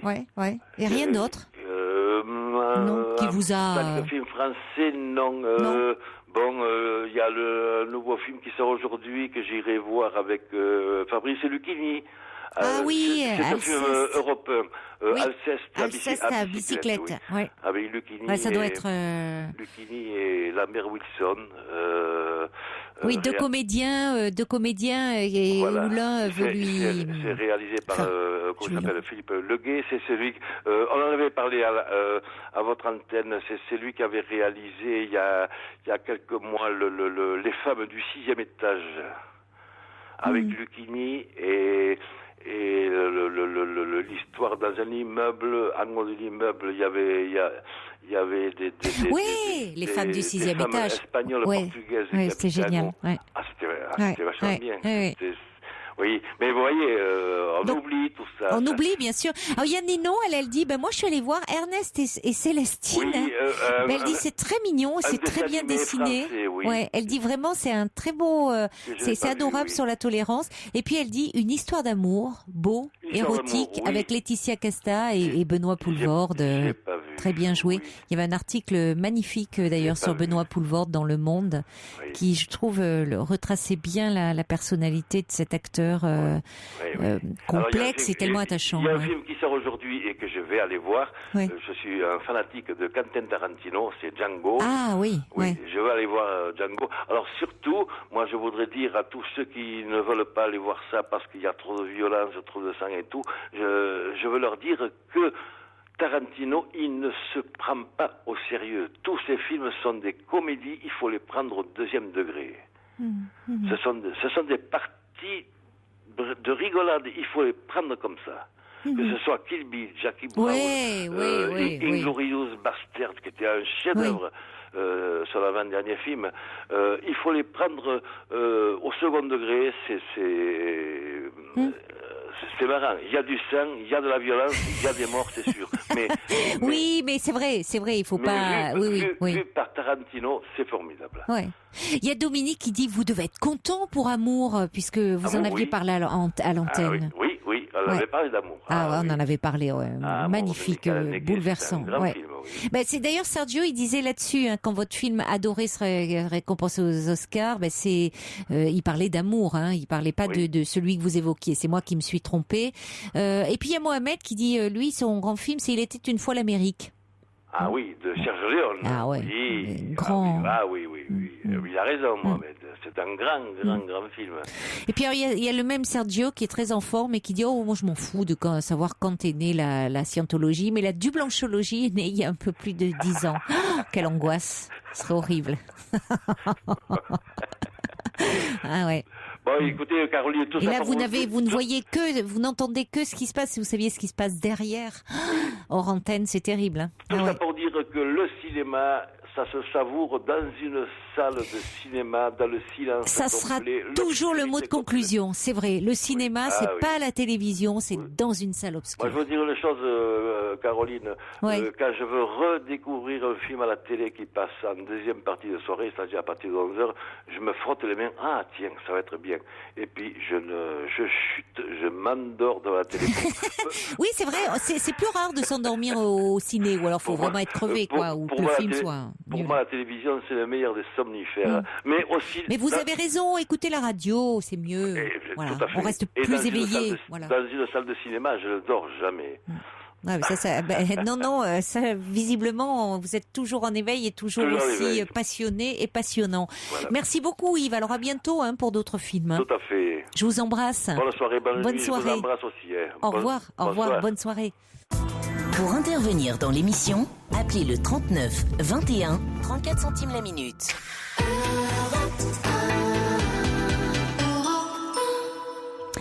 Il y a Sylvain qui dit Monsieur Cinéma est toujours très agréable à écouter. Surtout, ne changez pas de pellicule. Et puis il y a Margaret qui dit moi aussi j'ai adoré Les Femmes du 6e étage. Je l'ai tellement aimé que je l'ai acheté en DVD. C'est ça, c'est vrai, quand on a aimé un film, on a tendance à se le repasser en boucle. Allez, on va accueillir maintenant qui est avec nous, Sandrine. Bonsoir Sandrine. Bonsoir. Bonsoir. Bonsoir. Déjà, je voudrais remercier vos collaborateurs qui m'ont accueilli à l'antenne avec énormément de sympathie. Merci pour Jeanne et Paul. Voilà, merci beaucoup. En fait, je souhaitais vous contacter ce soir par rapport à un problème qui se pose à moi au niveau familial. Oui. Donc je vais rapidement planter un petit peu le tableau. D'accord. Je vous ai contacté il y a de cela environ 3 ans. J'étais paxée avec une femme avec qui j'avais eu donc un bébé par insémination artificielle à Barcelone. Oui. Et nous avons eu une relation pendant 8 ans. Et au cours de cette relation, elle avait déjà une fille issue d'une relation hétérosexuelle avant. Et donc, j'ai rencontré sa fille qui avait 2 ans et que j'ai élevée à ses côtés jusqu'à l'âge de 10 ans, date à laquelle nous nous sommes séparés avec sa maman. Oui. Et donc en fait, aujourd'hui, nous sommes dans un cas un peu difficile, en tout cas en ce qui me concerne. Oui. Pas tant au niveau de notre enfant commun, puisque nous avions pris la précaution au bout de 6 mois qu'elle était née d'aller au tribunal de Toulouse pour réclamer une délégation totale de l'exercice de l'autorité parentale. Et oui. Voilà. Oui, parce que c'est votre compagne qui a porté cette petite fille. Non, l'enfant que nous avons en commun, donc la dernière, qui est âgée de 7 ans aujourd'hui. Oui, j'ai bien compris, mais c'était elle qui portait le bébé ? Non, c'était moi. C'était vous, d'accord. Donc voilà. Vous avez fait en sorte, vous avez voulu que votre compagne ait les mêmes droits que vous et devoirs donc vis-à-vis de cette petite fille. Oui, tout à fait. C'était pour moi, disons, plus qu'essentiel. C'est vraiment, je comprends. C'était une évidence puisque cet enfant, nous l'avions désiré à 2 et donc nous l'avons fait à 2. Mais comme chacun sait, 2 femmes ne pouvant pas créer de bébé, nous avons fait appel donc à un donneur à Barcelone. Oui. Voilà. Oui. Enfin, ça c'est C'est la situation actuelle qui le veut, c'est comme ça. Bon, de ce côté-là, les choses aujourd'hui, malgré la séparation, sont, je dirais, relativement claires et apaisées, dans la mesure où nous sommes en garde alternée par rapport à la petite dernière qui s'appelle Naïla, voilà. Ne donnez pas trop son nom, il vaut mieux que ça reste. Oui, c'est pour vous. Mais oui, donc si vous avez choisi le mode de la garde alternée, ça veut dire que vous arrivez à relativement bien vous entendre, parce que. Non.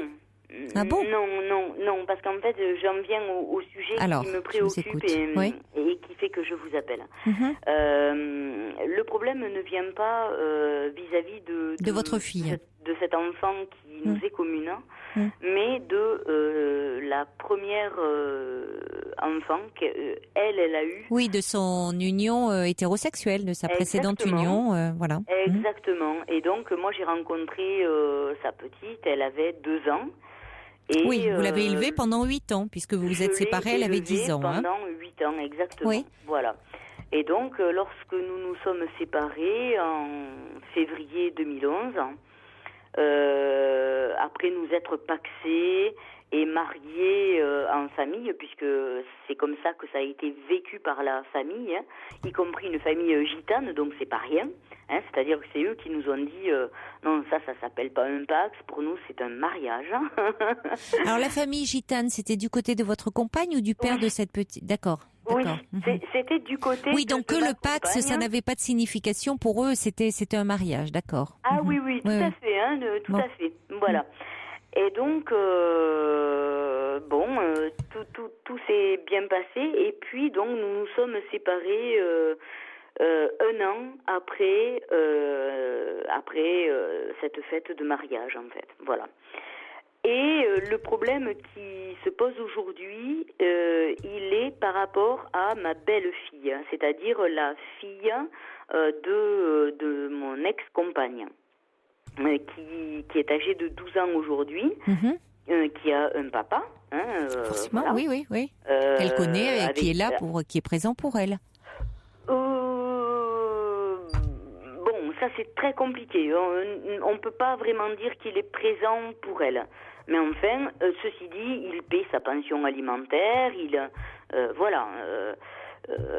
la voit de temps en temps au fil de l'année. Bon, enfin, il n'est pas absent. Voilà. Mais ce qui se passe aujourd'hui et le problème qui se pose, c'est que mon ex-compagne me dit que je ne suis aujourd'hui finalement que l'ex-belle-mère de cette adolescente, enfant, oui. Alors que pendant 8 ans, donc je l'ai connue, elle avait 2 ans, et dès l'âge de ses 2 ans, cet enfant m'a donné un nom, en fait, un nom très précis, et au fil des ans, on lui a demandé ce que ce nom signifiait pour elle, quelle valeur il avait, enfin, pourquoi elle m'appelait comme ça. Et elle m'a dit, c'est tout simple, je t'appelle comme ça parce que tu es la personne qui vit avec moi, avec maman, et puis qui te lève la nuit quand j'ai peur. Donc ça veut dire que je l'ai élevé, cet enfant, aux côtés de sa compagne, enfin de sa maman, de ma compagne. Oui, j'ai bien compris. Pendant 8 ans, vous avez partagé le quotidien de cet enfant. C'est ça. Et le problème qui se pose aujourd'hui, c'est que suite à la séparation, donc mon ex-compagne a décrété que elle n'avait plus rien à voir dans les liens qui unissaient sa fille à moi. Oui, c'est-à-dire que vous êtes la belle-mère, comme on peut dire. Voilà, pour elle, vous étiez la belle-mère. Et donc, après tout, autant pour l'enfant que vous avez eu, vous avez fait en sorte qu'il y ait une délégation d'autorité parentale, autant là, elle vous Elle vous dit que au fond, cet enfant a son père, qu'elle a sa mère et que quoi, elle veut qu'il n'y ait pas de lien entre vous. Qu'est-ce qui se passe? Alors, c'est pas si tranché que ça dans la mesure où quand même, je vois cet enfant un week-end sur 2. Ah bon, d'accord. Donc il y a un lien, oui, comme même il y a des parents qui n'ont pas. C'est ce qu'ont les parents, un week-end sur 2, des parents divorcés. Je sais tout ça. Mais si vous voulez, la difficulté dans laquelle nous nous trouvons, aussi bien cet enfant que moi-même, c'est que pendant toutes ces années, cet enfant m'a considéré comme un troisième parent, en fait. J'ai été pleinement investie dans l'éducation, dans la scolarité. C'est moi qui allais à l'école, etc. Et qu'est-ce que vous voudriez alors, au vu de ça? Qu'est-ce que vous souhaiteriez aujourd'hui? J'ai compris que vous étiez très investi. En fait, si vous voulez, aujourd'hui, qu'est-ce que vous souhaiteriez? J'ai fait la demande donc la première demande n'est pas venue de moi. La première demande est venue de l'enfant. Alors, qu'est-ce qu'elle souhaite, cet enfant? Donc, elle, déjà, l'an dernier, elle était en 6e et elle a fait un début de 6e absolument catastrophique au niveau comportemental. Et voilà, ça a été absolument l'horreur. Elle a tout fait pour montrer que ça n'allait pas. Et puis un jour, elle nous a dit, ça serait bien que vous arriviez à vous parler. Et moi, ce que j'aimerais, c'est que je puisse être aussi bien avec maman qu'avec toi. C'est-à-dire une semaine sur 2, comme sa petite sœur, en fait. Et là, donc, la maman, d'entrée a dit non. Moi, je lui ai dit, écoute, je comprends complètement que ça te paraisse trop. Je peux entendre ça. Oui, parce que oui. Voilà, je peux l'entendre. Oui, parce que surtout qu'elle est pas fermée. Votre ex-compagne, elle est pas fermée. Vous la voyez quand même le week-end. Ce qui serait terrible pour cet enfant, c'est que le lien soit rompu brutalement du fait de la séparation. D'autant plus que, comme elle le dit, la petite sœur, elle est avec vous. Donc c'est sa sœur aussi. Vous voyez, ça serait aussi casser ce lien avec sa sœur. Oui, pour autant, exactement. il y a un aménagement. Qu'est-ce que vous avez demandé, vous, aujourd'hui, alors? Voilà, alors donc suite à la demande de l'enfant qui demandait à ce que je puisse, à ce qu'elle puisse venir chez moi, en sachant qu'on habite à 2 rues d'écart, dans la même ville. Elle a demandé à ce que elle puisse venir la moitié de la semaine où moi j'ai sa sœur en garde, de façon à alors c'est l'enfant qui demande ensemble. ça, à venir la moitié de la semaine chez vous? Oui. C'est l'enfant qui le demande? Oui. Bon, alors, vous avez fait la demande, donc? Alors, moi, j'ai j'ai fait cette demande, donc, à mon ex-compagne, qui m'a dit non, catégorique. En m'avançant des arguments comme quoi l'enfant était stable scolairement depuis le début de cette année, ce qui est tout à fait vrai. Donc là-dessus, je n'ai rien à redire là-dessus. Si c'est l'argument principal, là je m'incline totalement. Non, vous vous inclinez pas parce que finalement vous n'êtes pas contente. Il y a quelque chose. Vous voudriez que ça. Vous avez fait une demande vous pour avoir cet enfant davantage, c'est ça? J'aimerais comprendre. Dites-le-moi parce qu'il faut qu'on avance. Là, on tourne un petit peu autour du pot et j'ai besoin de comprendre. Je pourrais essayer de vous aider si vous me dites clairement les choses. Voilà, ce que vous souhaitez, ce que vous désirez, où vous en êtes. Ok. Alors d'accord. On y va. Voilà. Vous me dites clairement les choses. Je souffre de l'absence de cet enfant, de ne plus être d'être passé du statut reconnu autant par mon ex-compagne que actuellement encore par l'enfant comme le troisième parent, puisque je suis nommée comme mais tel troisième par l'enfant. parent, c'est compliqué, hein. C'est très compliqué. C'est un peu compliqué quand même. Et de passer là tout de suite à l'ex-belle-mère, où finalement, voilà, je dois me contenter de la voir une fois par quinzaine. Vous verrez, ça évoluera peut-être aussi. Ça, les bons. C'est compliqué, vous voyez. Je trouve que déjà. La mère n'a pas mis un veto.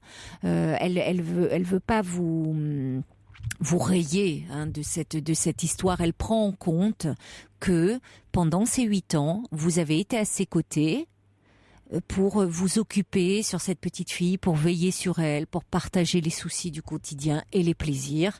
Bon, alors que cet enfant souffre et souffert de votre séparation, bien sûr, on peut comprendre parce qu'elle s'est énormément attachée à vous. Entre 2 et 10 ans, c'est très important.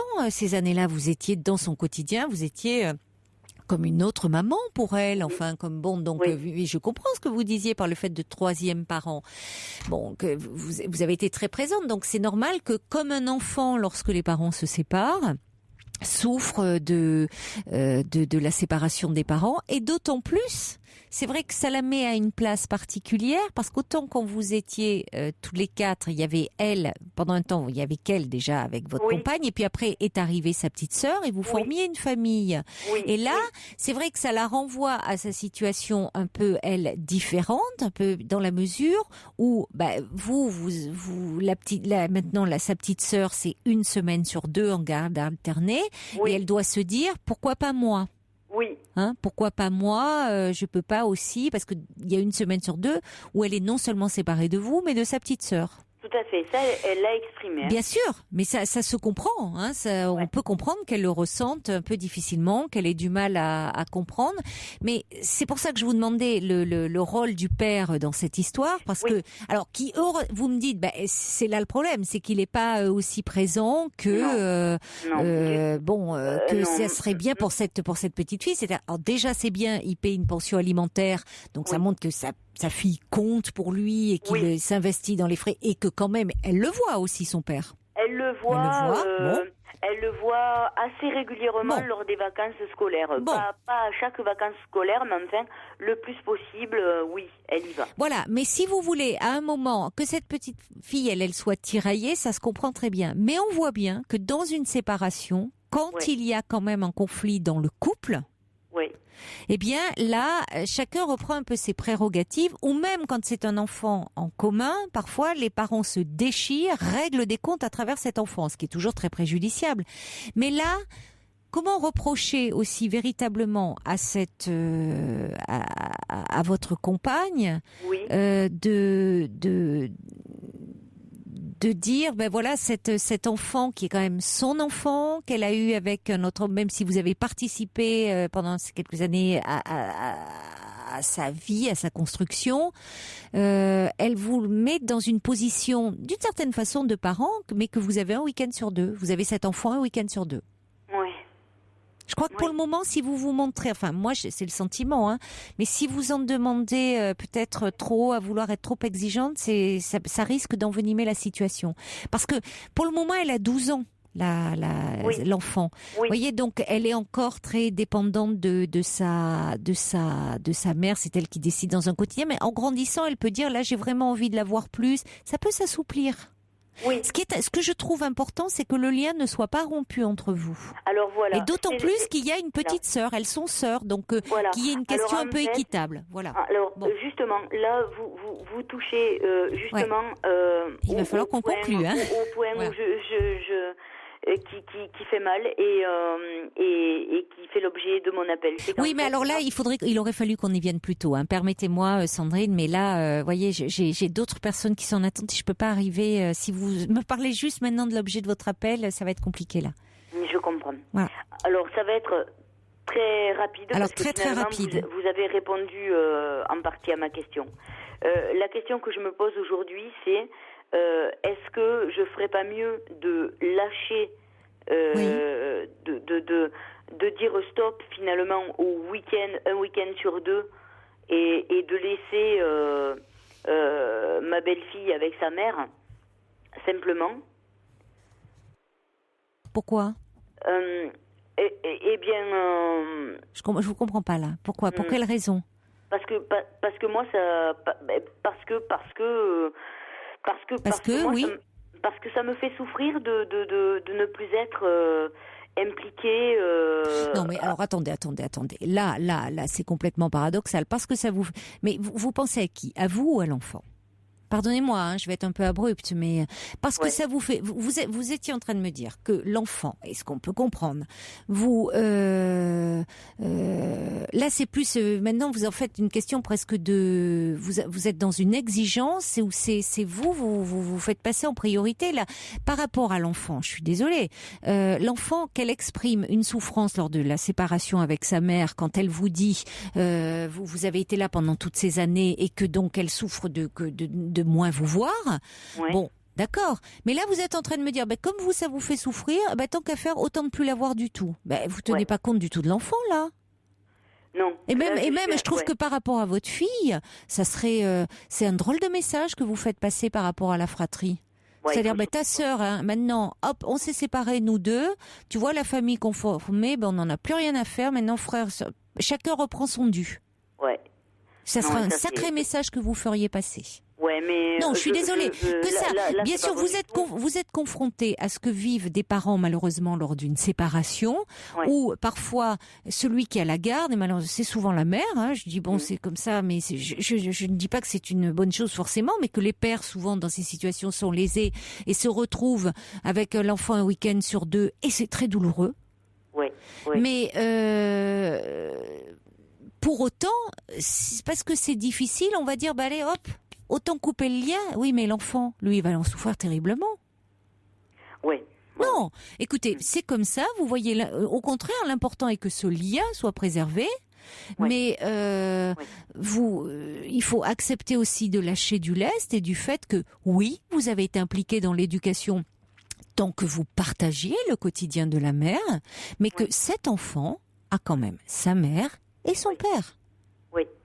Et ça ne veut pas dire que vous ne participez pas et que vous ne continuez pas à participer à sa vie et à son équilibre et à son épanouissement en étant présente. Moi, mais différemment. Et d'autant plus qu'elle est la sœur de votre petite fille. Et c'est très important. Oui. Voilà. Oui. D'accord. Je pense. Voilà. Moi, c'est ce que je voulais vous en dire. Il faut penser, mais voilà. quand même. Voilà. D'accord. Vous avez répondu à la question que je me posais. J'étais pas d'accord avec moi-même quand. Oui, je sentais que c'était compliqué. Voilà. D'accord. Bon, recentrez-vous sur l'enfant. Quand je disais je vais lâcher parce que c'était une question de souffrance, mais ça m'appartenait et je savais bien que c'était pas. Oui, vous êtes adulte et il y a quand même, si vous voulez. Pour l'enfant, voilà. Et moi, ce qui m'intéresse, c'est avant tout parce que voilà. Mais si c'est l'enfant, alors ça veut dire que ce lien, c'est important de le préserver, d'autant plus qu'elle en est demandeuse. D'accord. Bon, écoutez, très bien. Merci de votre confiance, Sandrine. Au revoir. Merci beaucoup, Caroline. Merci. Au revoir. Au revoir. Pour parler à Caroline Dublanche, appelez le 39 21 34 centimes les minutes. Europe 1.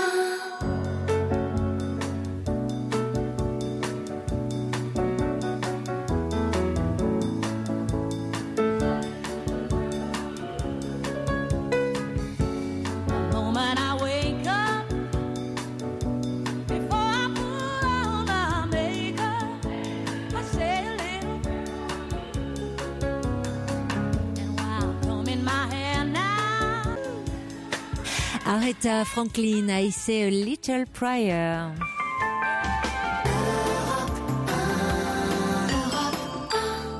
Bonsoir Catherine. Oui, bonsoir, merci de m'accueillir. Donc je vous appelais pour avoir un petit peu des renseignements, des éclaircissements sur des troubles de l'attachement ou troubles de l'affect d'un père envers ses enfants, qui sont maintenant des grands-enfants, qui sont des jeunes adultes. Oui. Et donc, ça a toujours été le cas, puisque vous dites... je ne m'en rendais pas compte, mais finalement, avec le recul, je finis par me dire que, sauf que j'étais là pour pallier, ou je ne voulais pas voir, sachant que il reproduit exactement les mêmes relations que celles qu'il a avec sa mère. C'est-à-dire, même moi, ma belle-mère, entre guillemets, je ne la connais pas, je l'ai vue qu'une fois. Mes enfants ne l'ont vue qu'une fois aussi, alors qu'ils ont 30 ans maintenant, quand même. Et donc, quelle histoire il a eu avec cette mère? Il vous en a parlé? C'est très très très cloisonné et en fait de lui-même il ne m'en a jamais vraiment parlé. J'apprends tout un petit peu maintenant au fur et à mesure des divorces des uns et des autres, et les langues se délient un petit peu, voilà. Sinon, non, je ne connais pas plus que ça, si ce n'est qu'elle ne s'en est pas occupée, quoi. Il y a d'énormes carences, affectives, mais envers tous ses enfants, parce que elle ne va jamais non plus voir ses autres enfants. Ce sont toujours les enfants qui viennent la voir. Et lui, il est proche de ses frères et sœurs, votre mari? Du tout. Ah, du tout. Eh oui. Mais oui, il n'y a pas pu y avoir de lien. Voilà. Et le souci, maintenant, mon souci, moi, bon, j'ai fait le lien, j'ai essayé de faire tout ce que je pouvais, de faire le lien, Bon, et puis à un moment, voilà, ils ont 30 et 29 ans, ça confinait au ridicule, d'appeler, de les faire appeler et tout. Il y a un moment, voilà, ils ne voulaient plus et je les comprends. Mais en plus, mes enfants entre eux n'ont pas de lien. Donc c'est ça qui me dérange beaucoup. C'est un petit peu, il y a une espèce, pourtant je me dis, il ne devrait pas y avoir de fatalité, mais il y a une histoire comme ça qui se reproduit. Oui. Ils en souffrent, vos enfants, de l'attitude de leur père? Oui, alors on n'en parle pas parce que moi, quand je vais voir mes enfants, j'ai pas envie de gâcher le peu de moments parce qu'en fait, le père de mes enfants, moi, me reproche d'aller les voir. À ce point-là. On n'habite pas du tout aux mêmes endroits. Donc moi, mes congés, je vais voir mes enfants. Je suis pas non plus à les étouffer, mais je vais les voir par plaisir, voir ce qu'ils font, et on passe de bons moments. Il est jaloux un peu de ces moments que vous passez. Et en fait, je sais que mes enfants, alors ils s'en plaignent pas à moi, mais je sais qu'il y a un de mes fils qui en parle à son ami, il a une amie, et à ses amis. Maintenant, je ne sais pas vraiment en quels termes. Je sais mon fils aîné avait dit un jour à un de mes meilleurs amis que de toute manière, leur père ne s'était jamais occupé d'eux, qu'il n'en avait rien à faire. Voilà. Et vous êtes proches, vous, tous les deux, de votre mari? Du tout. Ah ben, plus maintenant. Moi, maintenant, non. Ah ben non, maintenant, c'est devenu quelque chose qui me... mais pourquoi maintenant? Oui, vous le vivez comment? Comme une trahison. Oui, mais pourtant, c'est pas nouveau. Et c'est pas nouveau, ouais. Non. Donc pourquoi c'est si douloureux pour vous alors que maintenant vos enfants sont adultes? Parce que peut-être parce que petite, quand ils étaient petits, je palliais à tout. Et oui. Voilà. Et que maintenant, je me rends compte. Oui. Et ça devait être rassurant pour votre mari de voir que ils n'ont pas eu la même mère que lui avait eu. Ah oui, voilà. Et est-ce que lui vous aviez l'impression que avec lui, vous étiez aussi dans quelque chose d'assez protecteur vis-à-vis de votre mari? Oui. Évidemment, j'ai cru, c'était la mission de ma vie de le sauver. Et oui. Mais oui, mais parce que si votre mari a été aussi carencé affectivement par sa mère, qu'il le dit, il semble ne pas être le seul, puisque c'est vrai, les autres frères et sœurs, non, parce que c'est ça, je dis bien qu'il le dit, parce que entre ce que l'on ressent de son vécu, de son histoire, il ne le dit pas, il n'en parle même pas. Moi, il est dans le déni. Mais du coup, il a pu, et il a bien choisi, en cela, trouver en vous quelqu'un qui peut le réparer, le consoler, s'occuper de lui, prendre soin de lui. Mais du coup, les enfants peuvent devenir un peu un obstacle. Enfin, ils peuvent en être un peu jaloux. Alors, tant qu'ils étaient petits, ça allait, ils pouvaient accepter. Ils vous reprochaient pas. Mais maintenant, c'est comme si c'était du temps pris à lui et de l'affection. Oui. Tout à fait. Mais alors, moi, ma question aussi, quand on a comme ça des troubles de l'affect, de l'attachement, je me dis que il y a un problème pathologique quand même. Non, pathologique, non, on n'est pas dans la... C'est pas des troubles du comportement? Ah non, ça n'a rien à voir avec des troubles du comportement, ça. Non, ce que vous décrivez, vous dites vous-même que c'est quelqu'un qui... D'ailleurs, vous parlez de sa mère, mais vous parlez pas de son père?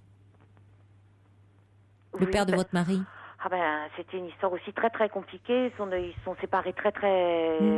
Il n'a pas vécu avec ses parents ensemble, pour ainsi dire. Mais si vous voulez, votre mari, quand on a été aussi carencé parfois dans son enfance, après on peut se chercher justement un mari ou une femme qui va essayer de réparer ces blessures, compenser, être un bon père ou une bonne mère pour nous.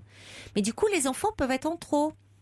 Enfin, c'est difficile c'est pas systématique, il y en a, mais de pouvoir être un père ou une mère si soi-même on n'a pas eu de modèle devant soi. Et oui, mais et du coup, les enfants peuvent être un peu comme des rivaux. Et oui, mais je vois ce que je voudrais pas en plus que mes enfants. Alors pour ça, si j'en parle, je leur en parle à mes enfants dès que je peux. En leur expliquant, l'histoire de leur père, que leur père, il s'agit pas de. C'est pas reproduire, c'est que si leur père, c'est pas qu'ils se fichent d'eux, c'est pas de l'indifférence. C'est qu'il ne sait pas comment être un père. Mais la question que je me pose, c'est pourquoi cette prise de conscience aujourd'hui est douloureuse? Parce que, semble-t-il, ce n'est pas nouveau. Oh, ça fait quand même des années, parce que j'avais consulté quand même 2 psychologues, justement par rapport à ça. Bon, l'un m'avait dit d'ailleurs, protégez vos enfants. Voilà, je ne sais pas ce que ça voulu dire. Protégez vos enfants de quoi? Je pense que c'était par rapport à sa mère. Bon, parce que c'est vraiment une histoire très compliquée. Mon beau-frère. Oui, d'accord. Moi, on va pas avoir le temps de développer parce qu'il nous reste un peu moins d'une minute. Bon, c'est quand même une famille aussi où il y a une grosse problématique, pas d'inceste, mais incestuelle dans cette famille. Ah oui, d'accord. Donc je comprends mieux là quand vous ai parlé de protection. Oui, c'était pas tant les protéger de votre mari, par rapport à cette attitude, mais de la famille du côté paternel. Voilà. Maternel, pardon. Oui. Mon beau-frère a quitté sa femme du jour au lendemain. Oui, enfin paternel du côté du père quand même. C'est ce que je voulais dire. Vous voyez, c'est du côté. Oui, paternel du côté. Pardon. Mais alors on peut penser s'il y avait un côté comme ça incestuel dans cette famille, c'est extrêmement angoissant.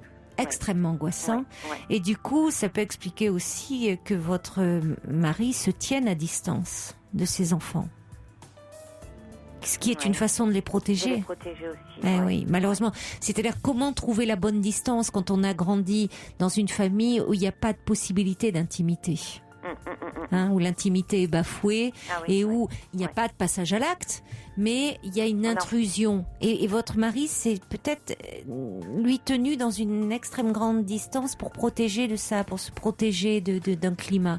Ça serait bien d'en parler avec lui, parce qu'il s'agit d'une pathologie.